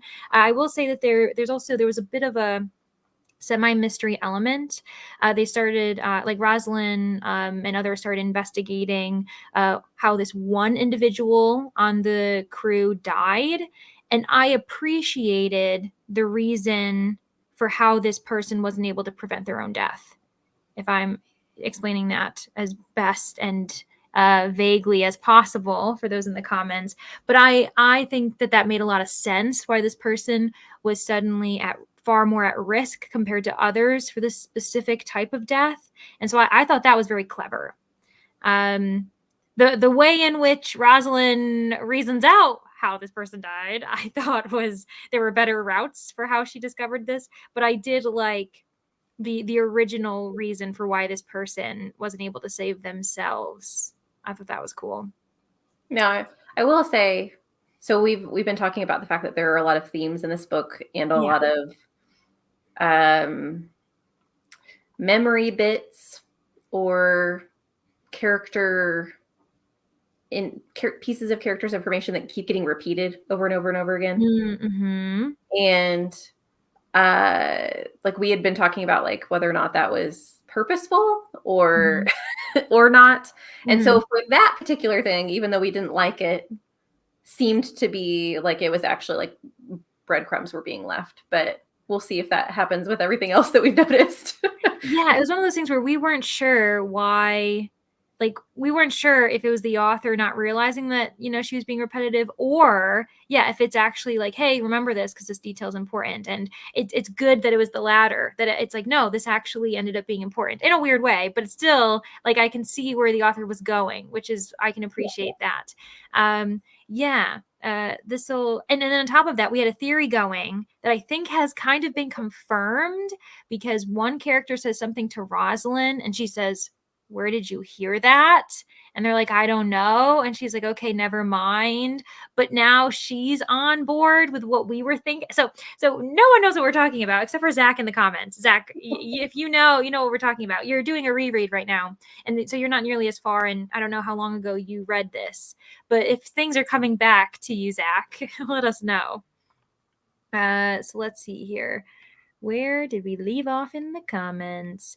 Ooh, so we had Vanessa join us. Hello. Vanessa is someone who sprints all the time as well. She's also one of the co-hosts for Reindeer Readathon too, which is very exciting. Fun. Yeah, it is really fun. I can't remember which team she's on. I remember in sprint she mentioned it, but I'm having a hard time because I know she mentioned her team last year too, and so I think I'm mixing them up. But she's reading Love and Other Words, and 70% of the way through. You are so close to finishing. Also, Katie says, so officially decided that I think for TBRathon, I will be trying to do the scavenger hunt, bingo board, and board game because I can't choose just one. Yes. Brittany's doing that as well. She's saying that, this is kind of a vague plan. She's not dedicating herself to this, but she was thinking that she might vlog, do a vlog a week. And each week she's trying to complete a different board, which sounds very fun. Yeah, I think that sounds really fun. I'm just seeing how far you go. You don't have to complete the entire board in a week, but just be like, if I get a few books in, that'd be really fun, depending, again, what kind of reader you are. But a lot of people are doing that. And I responded to her saying that I obviously, as the host, am probably going to be doing all of them as well because I feel like I should. And I'm very excited. But it's going to be one of those things where I think I'm going to prioritize the map and the to be rolled because those kind of is just the luck of where you go, what route you do, and then kind of have the bingo board on the side to be like, what do I fill in? And then the same will go for the scavenger hunt. The book chain, that'll be a hard combination, but we're going to see if I can do it. That would be very fun. I think the book chain's the simplest one, arguably in theory, because the way it looks, but I think it could be hard if you really challenge yourself to think of unique connections beyond they're both romances or, whatever. So anyway, I am supposed to be, and also speaking of TBRathon, this will be coming up in a video soon. The one that I mentioned that I, recorded and have just, Danny convinced me very easily with one word, no, or don't, something like that. I'm not going to be recording it, so you're just going to get it the way it is. And I kind of discussed my recording plans, content plans. And so I think I'm going to do a little mini video for each worksheet. So depending on which worksheet you want to use, if you're trying to figure out how you want to use it, there's different ways. And then for especially to be rolled, the game board, and then the scavenger hunt, or no, not the scavenger hunt, the map. I think I'm going to, for those of you who just kind of want to be surprised, and take the challenge on, I'm going to roll for you, or I'm going to create a scenario where your adventurer has to get to the bookstore and you just have to figure out where I send you. And so for those of you who don't want to have to come up with a storyline yourself, which there's no requirement to, I'm just going to be a little bit extra. And yeah, so I think I'll do that for those who just want to be a bit spontaneous and kind of fall into a bit more of the surprise prompts as you finish. And then you can kind of continue the video and be like, okay, what's next? There we are. People were saying hello in the comments. Did I even, oh my goodness, Books and Lipstick, I completely ignored your comment. I am supposed to be marking homework, but I've procrastinated all day. Honestly, it'll wait for tomorrow. Yeah, it's not like it's going anywhere. It's not going to grow legs. Unfortunately, we kind of wish it would sometimes. Surprising, but definitely less startling than the cats. Yeah, I feel like out of all of the options, this one's kind of chill. It might startle you if you're not expecting the time to be up, but I think the cat can be surprising. I like the cat. I'll say though, one time, Danny, when you sent me a voice message, I did hear Andy, and you're like, sorry, that's Andy. And I was like, I 100% thought that was a Sprint cat. I thought that was Pomodoro Kitty, and you were like, oh, time to get back. I should record him and sell his meows. Oh, you should. Oh my gosh. It'll be a whole branding and industry and be like, oh, do you want the special Andy meow? I got 0 reading done, totally fine, Rachel, and instead got swept up in a Discord chat asking for cozy rom-coms. I mean, productive. That's what that is. I saw that Discord had kind of been popping off, and I don't know from what. It might be Bookymon, because I think that's one of the most recent active ones that I've been a part of. So we shall see. Got to 30% in Long Walk and picked up Jar of Hearts. I'm assuming it's not the Christina Perri song. Anybody? Anybody remember that gem? I could not tell you the lyrics, but I do remember that song. I'm at chapter 7 in Salvage, Zach. So you're refreshing. You're about 50 pages or so in, because I think that's where we were, maybe 50 or 60 pages. Because that was just after our first day. We went from we went chapters 1 to 6. Ooh, I'm interested to know what you think, Zach, on a reread. What are your thoughts, especially going in knowing some things and remembering certain elements? Are you feeling nostalgic? Yeah. Hello, Anne. I joined during that sprint. I'm currently reading Abduction or Abdication. I'm assuming Abduction of Pretty Penny by Leonard Goldberg. It's number 5 in a series. I'm on page 190 of 338. Oh, it's a series. I'm wondering what kind of series it is. I'm assuming a mystery, potentially. You're better at guessing genres than I am. Usually, I was bad tonight though. I was like, "Ooh, supernatural rom-com," and it's like, no, there's this necromancer doing shady things, and I was like, okay. So I've been off my game tonight. I will tell you that much. I finished catching up on one planner, almost done catching up with the second planner. Great, cool, Alicia. Finished Fairy Tale Volume 4, and I'm 43% in Volume 5 of the next. Oh, awesome. Honestly, I will say that manga, graphic novels, it's very satisfying to have a short read, especially if you've just finished something a bit more dense or a longer traditional read, because then it's like, oh, yes, okay, I can enjoy this beautiful art and just appreciate it at a different level. Finished Resting Scrooge Face by Megan Quinn, and now starting Light in the Forest by Melissa Payne. Christina, you are just going totally for the wintry vibes. I'm assuming Light in the Forest, that could be a different season, but it sounds as though it could be winter as well. For me, she just boarded the ship. Yeah. That surprised us when she first boarded the ship, and just there was something happening, and yeah, that was crazy, I will admit. Zach, we're gonna have to talk to you about this book once we finish it, and maybe once you finish your reread, especially because there's so much still to go. And so for the plot, we've been enjoying it. For the characters, I think we aren't as we're just confused about their motivation. I think that's what it comes down to. Finished dinner and then listened to 33 pages of Foxglove. Awesome, Steph. Kids are sleeping, and I got about 30 to read my own book after reading 3 children's Christmas books. Awesome. You know what? That totally counts as reading as well. I'm a sucker for a good children's picture book, especially because I do work at a library, and sometimes when it's slow, I'll just peruse the new children's books. And my favorite that I've read recently, it's called, I think it was Gustavo is Missing, and this little mushroom boy he lost his pet snail, and he had to go off in the world to find it. Yeah, it was very cute. Just dropping in. Leandra, what are you reading? Beth, Danny and I are doing a buddy read right now, and we're reading Salvaged by Madeline Rue. It's actually recommended by Zach, who's also in the comments doing a reread at the moment. And it's science fiction leaning towards horror, thriller elements. And yeah, there's a lot of social commentary on examples of power, control, consent.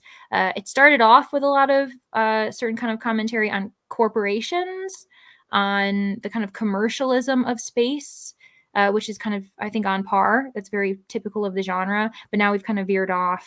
Although HR guy was mentioned, There's this HR character who's mentioned in the beginning of the book, and I don't know. I don't trust him very much. HR guy that hates unions. Yes, that's why I don't trust him. I was like, he totally would be someone who's not for unions, and that means he's not for me.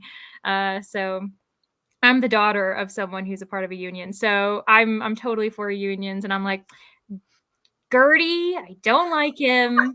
He's not someone I trust at all.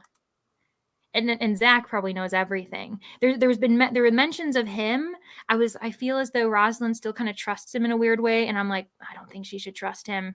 I don't know. I feel like she's been a little wishy-washy on what she thinks. She goes back and forth. Yeah, she's like, oh, see, he knew, and then yeah, you're right. Like, there's mentions of him being on her side, but then there are also mentions of, yeah, like, is he using his knowledge to like get a promotion? I remember she said that. It's like, okay. I'm about 25% into my book now. Got about 22 pages read so far tonight, but struggling to stay awake in my daughter's dark room. Made me kind of slow. Yeah. Especially like the ambiance, the darker it kind of is. Yeah. You know what's crazy is actually when I was reading this, maybe because it was super cozy, I didn't start falling asleep because I'm not that person who just falls asleep, but I could feel the tiredness. Like, for instance, if I'm ever watching a movie, no matter how tired I am, I will finish it. Or I'll turn it off and then go to bed. I've never just fallen asleep while watching something, like, without my will. I don't think I'm built that way. Oh, I can nod off. Like, my body just takes over and it's like, nope, you need to sleep. This is you're like, Danny, you thought you were gonna stay awake, but I think I trained myself in college. Family Guy would come on at like 1 a.m. and I knew I think that semester I must have had like an 8 a.m. class. And so when Family Guy would come in, I would know I need to fall asleep. And so since then, if Family Guy comes on like in our living room, I will fall asleep. It's like I don't know, it's something I've like trained my brain. Like, if Family Guy comes on, it is bedtime. Just Peter Griffin's voice is just your lullaby. Yep. Oh my gosh, that is honestly too funny. But you can train yourself. It's weird. I don't know. You might want to condition yourself with a different calmer TV episode of some sort. Maybe something a bit more wholesome than like I'm just seeing him just laugh. Yes, I've started to do it with the Drawfee show on YouTube. They're like a whole bunch of artists that get together and draw, and I love watching their stuff. But I think I've just watched so many of them that I've gotten used to their voices, and so now I do find, like, if I'm going to take a nap, that is what I put on the background. So I've watched so many of their episodes like 5 or 6 times because I will put it on in the background. I love that. Yeah, I feel like that makes more sense than you being like, yeah, I decided to take a nap, so I turned on Family Guy to get me in the mood. So Vanessa has confirmed Team Candy Cane. However, we do have some competition in the comments. We see a snowflake among us. I've had a shower, done a Patreon post, and now I'm designing a couple blocks and getting ready to film. It's all happening. It is. I'm so glad that you're being productive. Nicole, you're incredibly productive, Nicole. Yeah, like, she always has a million things that she's got to get done too. Maybe going to do the bingo board for TBRathon. Yes, I fully support that. I had a lot of fun making that one too. And if you'll see, all of the like B bingo, all of those prompts start with B. All of the prompts under I start with I, and I had fun with that. I just checked and I read Salvaged exactly 100 books ago, so I don't remember a lot of details. I could see that. That makes sense. I feel like there's a certain threshold. It's like supposedly we only know, like, we can only know 150 acquaintances, and then as soon as you meet a new one, 150th falls off the cliff. That's what I've heard. I don't know how accurate that is, but that's very funny. Yeah. So, I wonder if any of the twists are going to surprise you, Zach. That you'll probably be like, oh, what? And you're like, yes, I do remember that. I'm thinking map and bingo board, but the to be rolled is very tempting. A few other people have mentioned, because I'm not intending on like having these worksheets go away anytime soon, as far as, closing the open Google Doc. So if you just want to download them, some people have mentioned that they might use it for other months when they're just looking for some kind of fun motivation. I totally support that. Okay, honestly, that sprint, I turned on music instead of my book and had a little dance party. That's awesome. Will I ever read? You know what, Julie? I'm actually jealous of you. Having a little dance party, that sounds like a lot of fun. If you're willing to divulge, what did you listen to? Do you have a certain dance party remix that you've made on Spotify or somewhere else? Also, all of us I'm a sucker for this. I don't know why I enjoy it so much, but the whole like wrap up by Spotify, I really enjoy watching it and like seeing what they do, and it's very fun. It's never that surprising, though, if I'm going to be honest. Who do you think you are running around leaving scars, collecting your jar of hearts? Yes. Oh my gosh. I won't be singing it, but I'm willing to do a bit of a slam poetry interpretation of those lyrics just now. Yes. Stuck in my head for the rest of my night, or the rest of the night. I know it's going to be in your head. Oh my gosh. Because it's like, isn't it? Because you're only human. Or is that another song? That is another song. Oh my god, it's by the same person? Who wrote that? I'm trying to think of who. It's a very similar voice. Yeah. If it is a different person, hold on.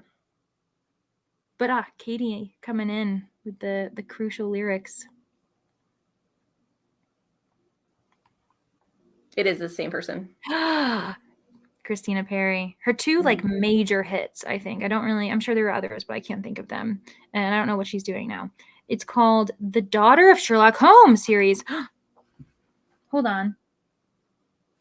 Oh, it's down here and I can't reach it, but I have it. I should have known. Leonard Goldberg, you mentioned that name too. I have the first one, The Daughter of Sherlock Holmes. Ooh, Anne, if you're already chugging away at that series, I'm going to have to prioritize that. I have so many Sherlock Holmes retellings. We've talked about this on Danny's channel when you were hosting sprints with Michaela. So we're not going to rehash this, but I have a lot of them, as you can see, because that was one I didn't even mention. I'm also doing manga. Nice. Oh, manga battle readathon. Ooh, I didn't even realize that was a thing that's happening this month, or is it happening a different time? Maybe I have heard of that. I finished Children of Blood and Bone. Such a great read, but kind of sad too. Oh, Jen. Oh, but is it like a satisfying sad? You know, when you're kind of like, that's the mood you're in, or it makes sense why it's sad. That book has such a cool. Does it? I mean, Children of Blood and Bone. I'm pretty sure if it's the book I'm thinking of, it has like half of a face. And I think that there's like some type of a hat coming off of maybe I'm thinking of the wrong book. Ooh, like a fedora. A fedora doesn't sound like that would go very far with Children of Blood and Bone. I'll see if I can find it. We've also mentioned, what other hats have we mentioned today? Chuck Norris. Yes. Ooh, yeah. What's the genre of that? Fantasy, YA, mythology. Ooh, okay. That does. I've never read it. I've just heard of it.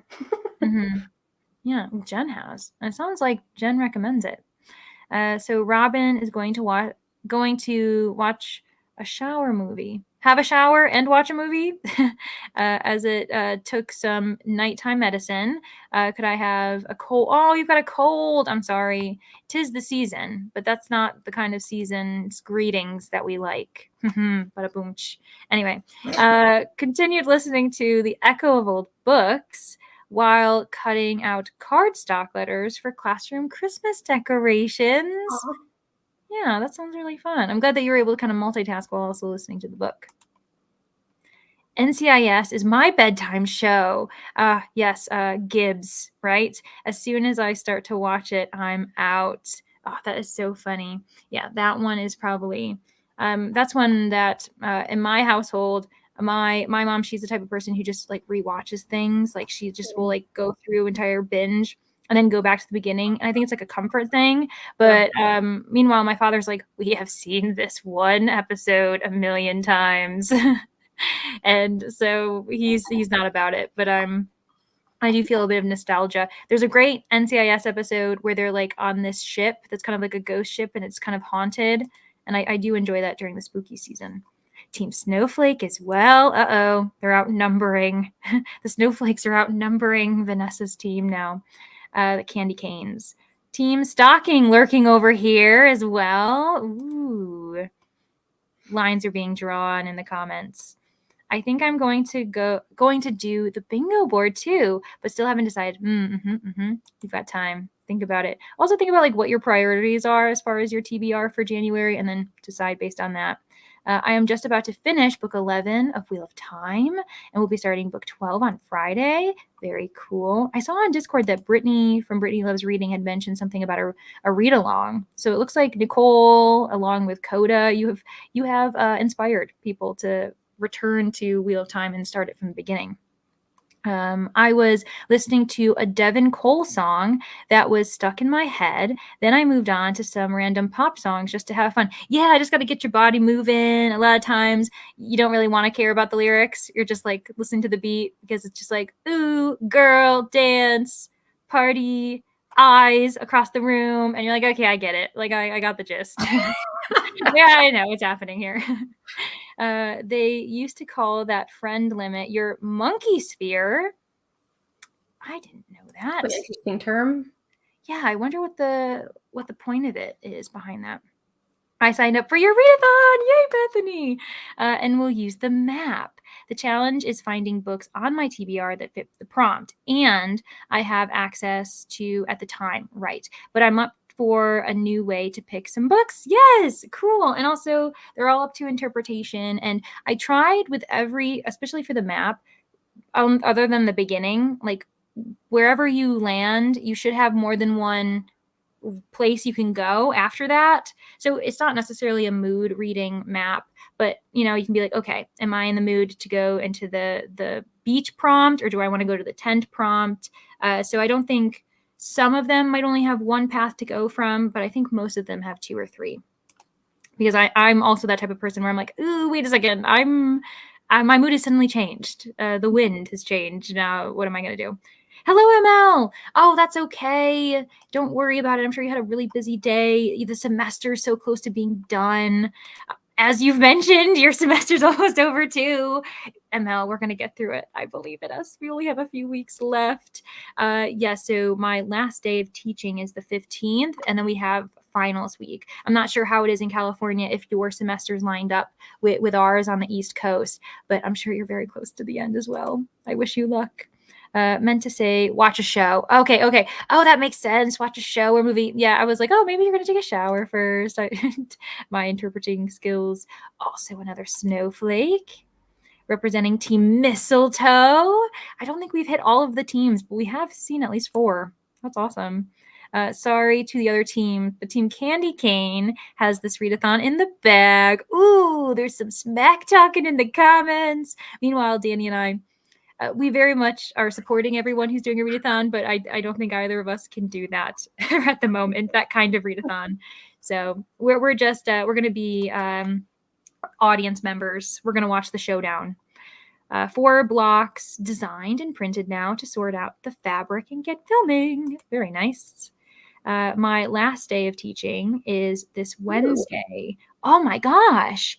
Then study days. Then final exam week is December 11th to the 15th. Oh my gosh, we do go longer. So that's interesting. Our semester, it's kind of weird because it is a private like liberal arts college. So they can kind of do their own schedule. But our first day of classes was literally Labor Day.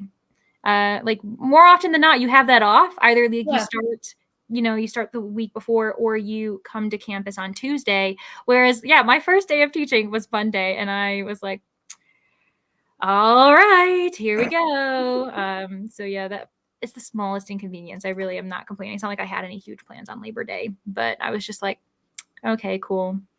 I'm off to watch the TV show, The Santa Clauses with the hubby. Have a good night, everyone. Sounds good, Alicia. Thanks for being here for even as long as you did. I hope you have fun. Wow, I'm so jealous. My last final is December 3rd, 21st. I know. Ours is, so I'm kind of 2 minds. I think I help my students out, but I also understand that it probably is annoying. across my classes, all of their major final assignments are due on the 21st, and finals week ends on the 22nd because the 21st is a Thursday. But I'm like, I'm giving you time, and it's all virtual. So I told them, arguably, you just have to upload your paper. So if your finals in person end Monday, Tuesday, you can go home as long as you have dependable internet at home and you can just upload your assignment. So I feel like I'm not being as mean having it due the 21st. So because they can just still be home. Yeah, so different, ML. It's so weird. I'm taking a readathon break this month so I can finish up some year-long reading challenges I'm doing. Honestly, same. I'm participating in those that are just kind of, a lot more flexible. Like there's the mini Bookemon one that I'm just gonna. It's like get the tools you can. So I'm like, if a book fits a tool, I'm gonna get that. Cool.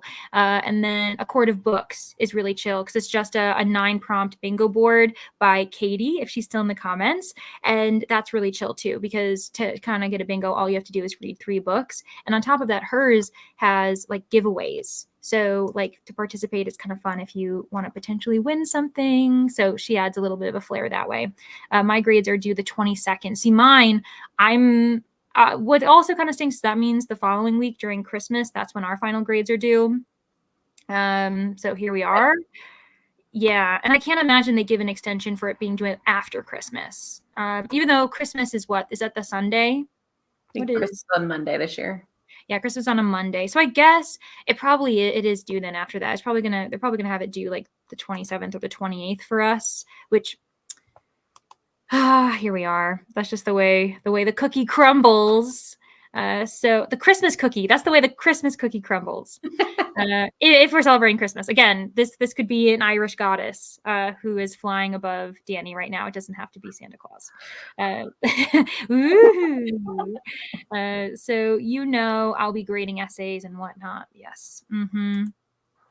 Oh, yes, that would be so nice. I have 2 in-person finals on the 21st. I understand that. I honestly, what's so funny is reflecting on my own undergrad years back in the day. I remember, I swear, I think it was one time in my, 8 semesters, I didn't have to stay until the last day of finals. For whatever reason, my schedule, every single semester, I had at least one final in person on the last day of finals. And I don't know. I guess I don't know how to choose them, but that was my experience. Fortunately, I only lived an hour away from my undergrad, so I really shouldn't complain. A monkey sphere is based on the idea of Dunbar's number, which is a theory about the number of close relationships a human being can have. Also, we're going to do another sprint, but what's interesting is that when I was living abroad, I remember there was a comparison between Americans and Belgians, saying that, and I promise this isn't a connection to Shrek, but they were saying that Belgians were like onions compared to Americans as far as relationships go. We are like a peach. And so we have this huge sphere of like acquaintances where, we say, how are you? We know a lot of random details about many, many people, but that pit is very tiny. And that's our close sphere of friends. So we only have like two modes, either acquaintances or close friends, like the best of friends. Whereas Belgians, they will have like layer upon layer upon layer. And that's where this is because I was doing work there. They were obviously comparing 2 cultures. That was the reason why we were doing that. But they kind of were letting us know, hey, your appeal to relationships as far as like workplace and friendships and various things, like you've got to be aware of what Belgians are used to as far as Americans. And I'm sure that can be applied everywhere. The phrase monkey sphere is coined by cracked author David Wong and refers to the sphere of individuals as monkey, or for our purposes, human beings can, a monkey or human beings can typically empathize with. Same. I was also never in a rush, did not really have somewhere else to go. I know. I was like, okay, fine. I'm on campus. So I guess that is different, but it stands. I always give a final the last day. Never failed. Oh, ML. I respect that though.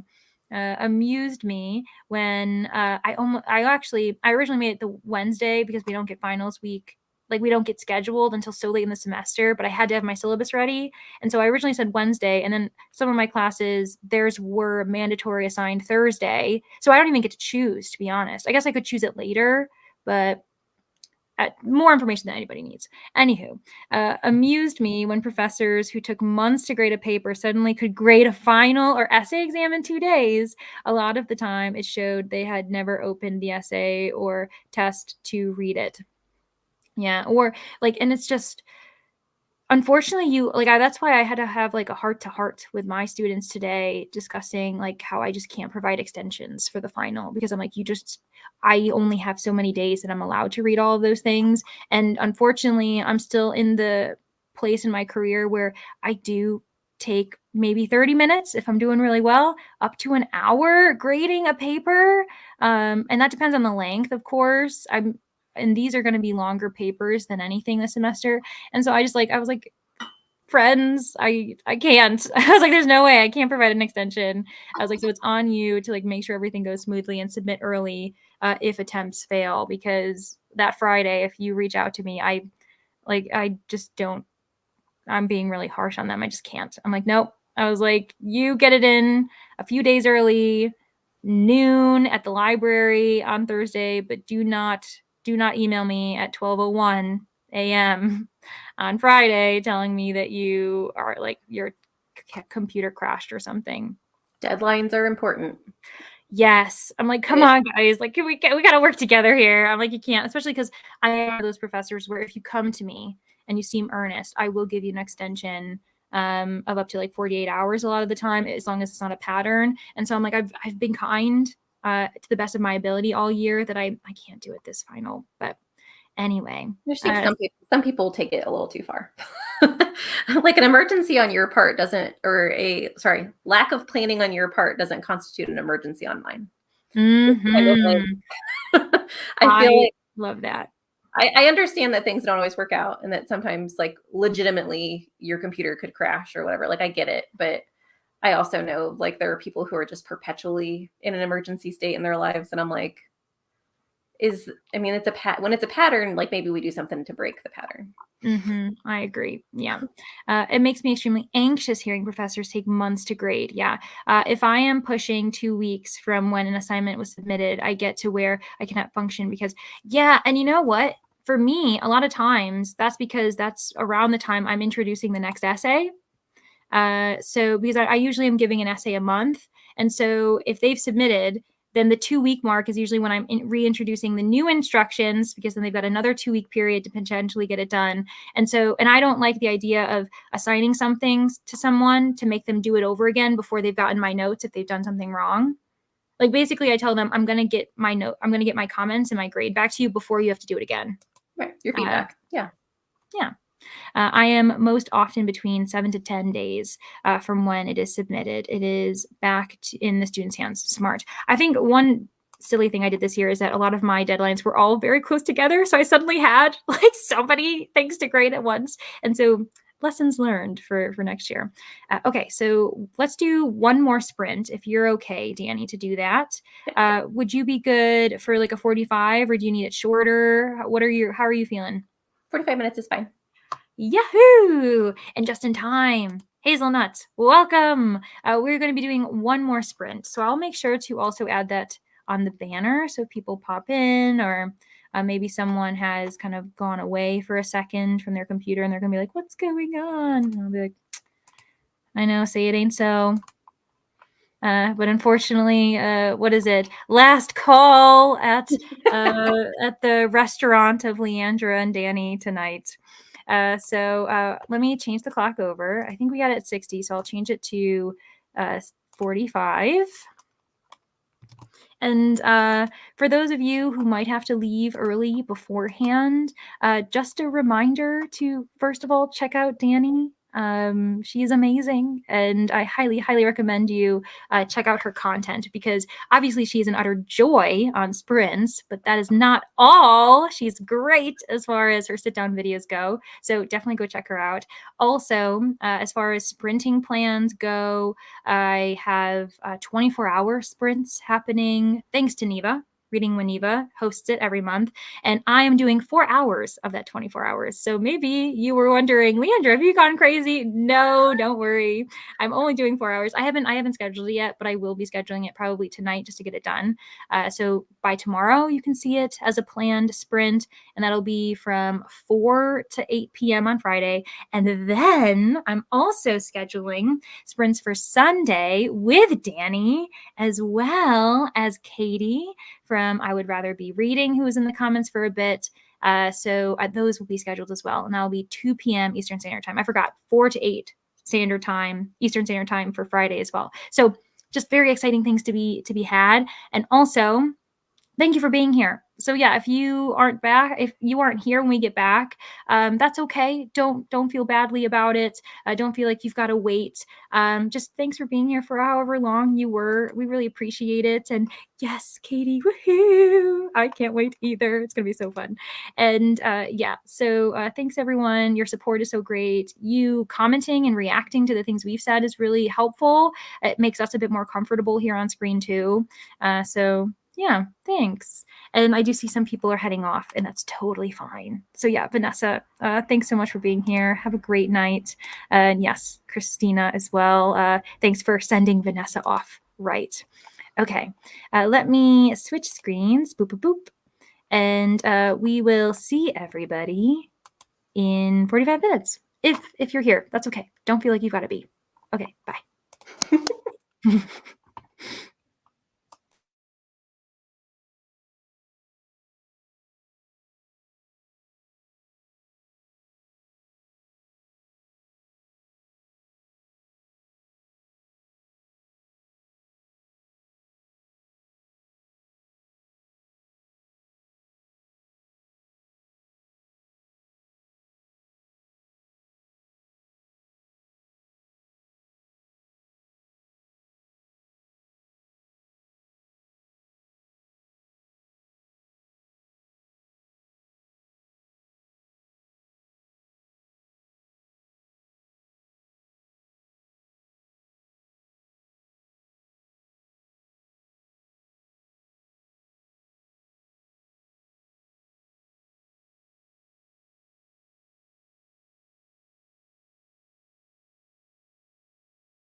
Hello, everyone. Welcome back from our last sprint. How did everybody do? Did you decide after 2 hefty sprints to just kind of relax this time around? I fully respect that. Danny and I, we're going to have to talk in backstage about this book. So we won't go into too many details this way. I'm not done with chapter 25 yet. I've got a few pages to go, and then it'll be there. But a lot's happened. I will say, and if you want to call this a spoiler or not, are we surprised that Rosalind hates cats? Are we surprised? I got the same thing. As soon as she was like, I was like, oh, she's bringing up cat people. I was like, okay, I guess we can allow her into our faction. And then she's like, ugh, they're the worst. And I was like, you know what, Rosalind, we don't want you anyway. Oh, gosh. Anyways, that was just too funny. I was like, of course they know that we're not vibing with her anyway. So a few people already headed off, which was totally fine.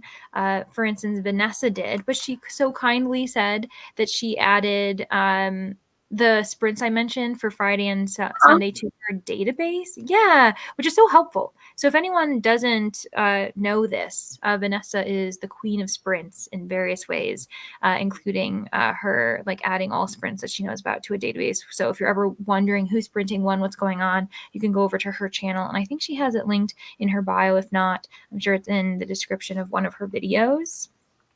And also, yeah, I originally misinterpreted Christina's last comment, but she said, nope, I'm here for another one, which honestly, Christina is more often than not always here by the end. So I really appreciate you sticking around.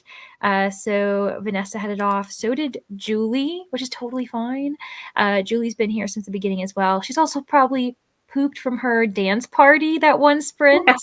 So you know what? She deserves to relax. Katie also left. She signed off and said to have a good night. But don't forget, I'm sure she's got sprints scheduled for her channel for Court of Books, but she will be on my channel right here on Sunday. And I already have a very cute banner planned for it. Let me see if here, I'm going to make a small, but I think it's very cute. And again, this is a shout out to Rosalind. Bam! What do you think about that, Rosalind? So that's going to be for Sunday. I'm very excited about it. It might also be featured on Fridays, but anywho, let me make us big again. We shall be large. There we are. So yeah. So I'm very excited about that. I think I'm having too much fun with the whole like making backgrounds thing. I'm into it now at this point. Then Hazelnut got 36 pages read of A Dance of Ghosts. That is awesome. I know that you had just joined, so I'm sorry that you were late to the party. But we did do a 45-minute sprint and a 60-minute sprint. So if you ever, wanted to just once we close, you restart it, that's totally fine. Or I'm sure someone's sprinting this evening. I haven't checked YouTube, but if someone does see that in the comments, just throw it in the comments so people know where to go after this if they're still looking to sprint a little bit longer. I got to page 232 of Jar of Hearts. Very nice. Who do we think we are? Or whatever that phrase was. I'm already just dreary, or what is it? I am fuzzy in the brain at this point, ready for sleep, but hoping to finish it tomorrow. Awesome, Lexi. Disturbing beginning of the book, and maybe some not so smart decisions. Well, that's quite a combination that we see all the time. But I have about 6 hours left, so let's hope it gets better. Yeah. Like sometimes I feel like, yeah, characters got to get into trouble, but can't they have a little bit of common sense? Like, can't we not make it too easy for the sinister being that's like hidden in the shadows? Last sprint finally got me to pick up my nonfiction. Awesome, Monica. I know you're wrapping up, but it motivated me to finally pick it up. So thank you. Oh, you're so welcome. I'm so glad that you have started nonfiction. I hope you're enjoying it. I also am hoping to get at least one nonfiction in for the end of the year, because I realized during November I didn't read one, and that would have been the time. Oh, well. Yes, of course, Christina, thanks so much. And Zach is chugging along. Just finished chapter 15. I'll leave a comment under this video so we can talk spoilers when we're done. Yeah, sounds good. Yeah, Zach, let us know your thoughts. And also, you know what I was actually going to ask is, because you were comparing with Dead Silence, because Danny and I read Dead Silence first. What order did you read this in? Did you read Dead Silence first and then Salvaged? Or did you read Salvaged and then Dead Silence? Because right now, obviously, our perspective is unique because we read Dead Silence first. And so just naturally, we've been comparing it to that book in like various ways when like a character reminds us of something or a certain setup does. And so I'm interested to see if you're the flip or if you're just like us. So then you kind of had the same perspective going into Salvaged. So, I would like to know that. But you can add that in your whole spoilery comments when we're done. And then also, I might not answer tonight, but Zach, I will answer tomorrow. I'll read some sprints. I at least got a little bit ahead in my TBR. Awesome. Yes, for sure. There's got to be someone sprinting, especially with like Reindeer Readathon and Bookymon. Both of those are have a lot of people participating, and so I'm sure they've got sprints all the time. The next sprint I am seeing is tomorrow at 8 a.m. with Vanessa. I'm wondering if there's Bookymon sprints tonight. I'm gonna quickly check the Discord because they do like daily check-ins. What is it? It's called. They've got the Zoologist Bulletin, which is very fun. So today is the 4th. Oh, okay. This is confusing. So I have on December 5th, 12:30 a.m. With Reading with Merb. So Meredith for my time zone. And it's 10:30 now. So in 2 hours, Meredith's going to be going. So depending on where you are in the world, that might be perfect for you. But if you're anywhere where Danny and I are, that probably isn't super ideal. I'll add her handle so that I had all caps on. So this is what we're dealing with. I promise I'm not shouting her name at you, but that is Meredith. And so she's actually the one who's hosting Bookymon-a-thon. That's not what it's called. Is that what it's called? Bookymon Readathon. Yeah. So that's what she's doing. And so she's based in Australia. So that's why she's hosting sprints at 12:30 a.m. Eastern Standard Time, which would be 11:30 a.m. Central Standard Time for Danny. So depending on where you are in the world, it might work, but it might not. Maybe you're okay with having a 2-hour break. Where were we in the comments? Yeah, Mondays are quite quiet, which actually kind of works for me. I think that's why I had so many people here. When I first started, I was like, oh my gosh, there's so many people. This was so spontaneous. And I think that is because just Monday schedules, that can be really tough, especially when like everyone is probably not so happy to be at the beginning of the week. So the last thing they want to do after being at work is hosting sprints. So I understand. Of course, Nicole, I feel like I came here to procrastinate and ended up being productive. You tricked yourself. Your plan has been foiled again. So you're welcome, I guess. Also, so Nicole, she hosts sprints every Thursday in our time zones, but also Sunday. And so my sprints that are on Sunday, I'm going to be going up until her time, and then everyone can kind of move over to her too, because I don't want to. I feel like that works out really well, and it gives me a good ending point. So we aren't going forever, where we don't understand time and space anymore. Yes, that is very good, Nicole. Of course. Thanks, Beth. Thanks for hanging out with us. It was really fun. Thank you, Bethany. Another 25 pages this last spring. Sprint. Awesome. I can interpret. Just give me a second. And I'm definitely ready for bed. Good night. Oh, yes. Have a great night, Bethany. I will also be going to bed after I have a bit of a one-on-one session with Danny in the backstage area.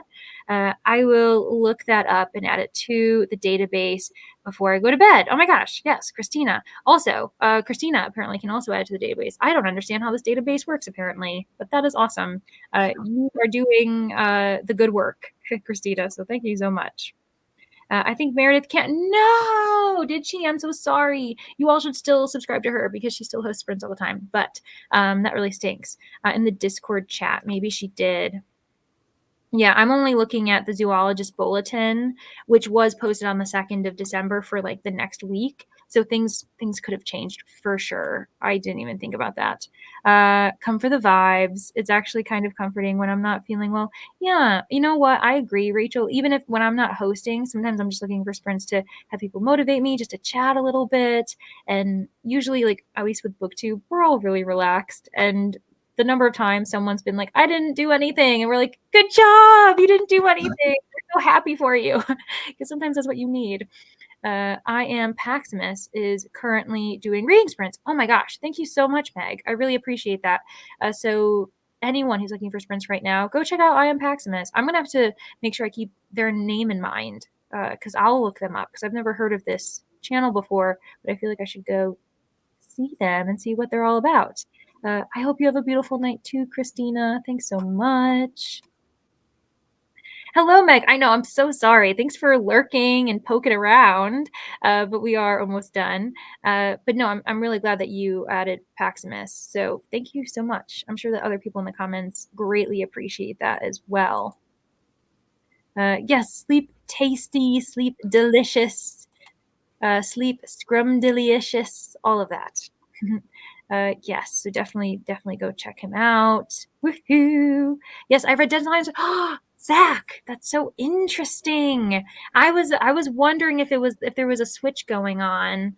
I'm really interested to hear your thoughts when you do the comment, because as I've mentioned, there's been things that we've appreciated that are also reminiscent of Dead Silence, that are differently done than Dead Silence that we appreciate. But I'm actually also seeing things that I'm not really into, that I wasn't into with Dead Silence as well. Like, I'm definitely not saying Dead Silence did these things better, because I think that there's an issue with the timeline that I would have liked. I feel like we're missing certain parts of the timeline that I want to see in scene, and that was an issue that Danny and I kind of had, where we would have liked to see some things actually, like, see how things played out, and we didn't being summarized. So definitely both books aren't perfect, basically, we're telling them. But it's entertaining to talk about for sure. I work on Vanessa's sprinting database. Okay. That makes sense. Yes. Oh, and he's on the database. So I Am Paximus. That's awesome. I'm so glad that he's already on the radar for the database. You should check it out. The link is on. I should check it out. I've always heard people talk about it for so long, and I'm like, that's so nice. And then I've just pretended I don't know how anything works, and I'm like, I know that there's this, it's like the black box, that you see in like TV shows or movies where they've got to find it. I'm like, ooh, Vanessa's database is the black box for me, where I'm like, does it ever exist? And it's like, it does, Leandra. Just have to take a few moments. So I should actually do that. So Dead Silence is so good. Yeah, we had a really good time. Like, Dead Silence is a great book for conversation, as far as like it's a great buddy read choice. And actually, with like Salvaged, this has caused a lot of conversation with us, as far as like us checking in with each other and saying, hey, this thing's happening, especially because there's a lot of details that are being like mentioned multiple times. And so there was a puzzle element. And so like I feel like, and it's not the same type of horror as other horror. Like, I don't think it's nearly as scary, these two books, compared to, say, other kind of versions of horror, but they're entertaining. So yeah. There are reading and writing sprints. And then I'm on there. I know, exactly. I feel like I've made it now that I'm on the database. I feel very proud and very honored to have joined the many who are on that database. So thank you so much, Christina. And thank you so much, Vanessa, wherever you are. I hope you're sleeping well. Some of us forget how to get things done without sprints. Same. That's how I was on Saturday, because I didn't want to host any, but I was searching the internet for someone else because I wanted someone else to be doing it. So I was like, I don't want to be on screen, so I'm just going to hang out in the background. All right, we've reached the end of the comments. So again, to those very few who are still here, thank you so much for sticking around to the end. You certainly didn't have to, but we appreciate it. Whatever you are intending to do for the rest of your day or evening, I hope that you find some time to just kind of relax and hang out. And don't forget to drink water. Don't forget to eat and sleep at a normal time. If all else fails, put on Family Guy. It's always worked for Danny. So It's a surefire hit. All right, Danny, do you have any plans or anything that you would like to mention before we head off into dreamland? Ooh. Either tomorrow or Wednesday, I will be posting my anticipated releases for January through March in 2024. And I think this weekend, I keep pushing back my Goodreads video because I want to wait until I think the finale comes out. And I think that comes out the 7th. So Mm-hmm. at some point in time, I'll also have like a reaction to the Goodreads winners and things like that. So yeah, that's what I have going on. Woohoo, so exciting. And Christina, Family Guy, really? Yeah. Danny's a weirdo. That's what we can go home and, remember from this specific reading sprints is that's our takeaway. That Danny is just a little bit weird. It comes on like it, and I don't know if it still does, but like it was when I wasn't like paying for TV or anything. So do you remember like really late night 38 The Spot would have like the King of Queens, and I would watch that show and then Family Guy would come on afterwards. Yeah. And it was I like love we can Family Guy, guarantee it. but that's how it got to my sleeping schedule was it was after King of Queens and my brain just knew I needed to sleep. Yeah, it's just a habitual, just like anything. It's so funny though. I just don't understand going to sleep to it. Yes, yeah. I feel like it's one of those things too where you don't mean for it to become a habit, and then it suddenly is, and you're like, well, now I'm locked in. Here we go. All right, perfect. Then we'll end the stream here. But thanks everyone, and I hope you have a great night. All right, bye.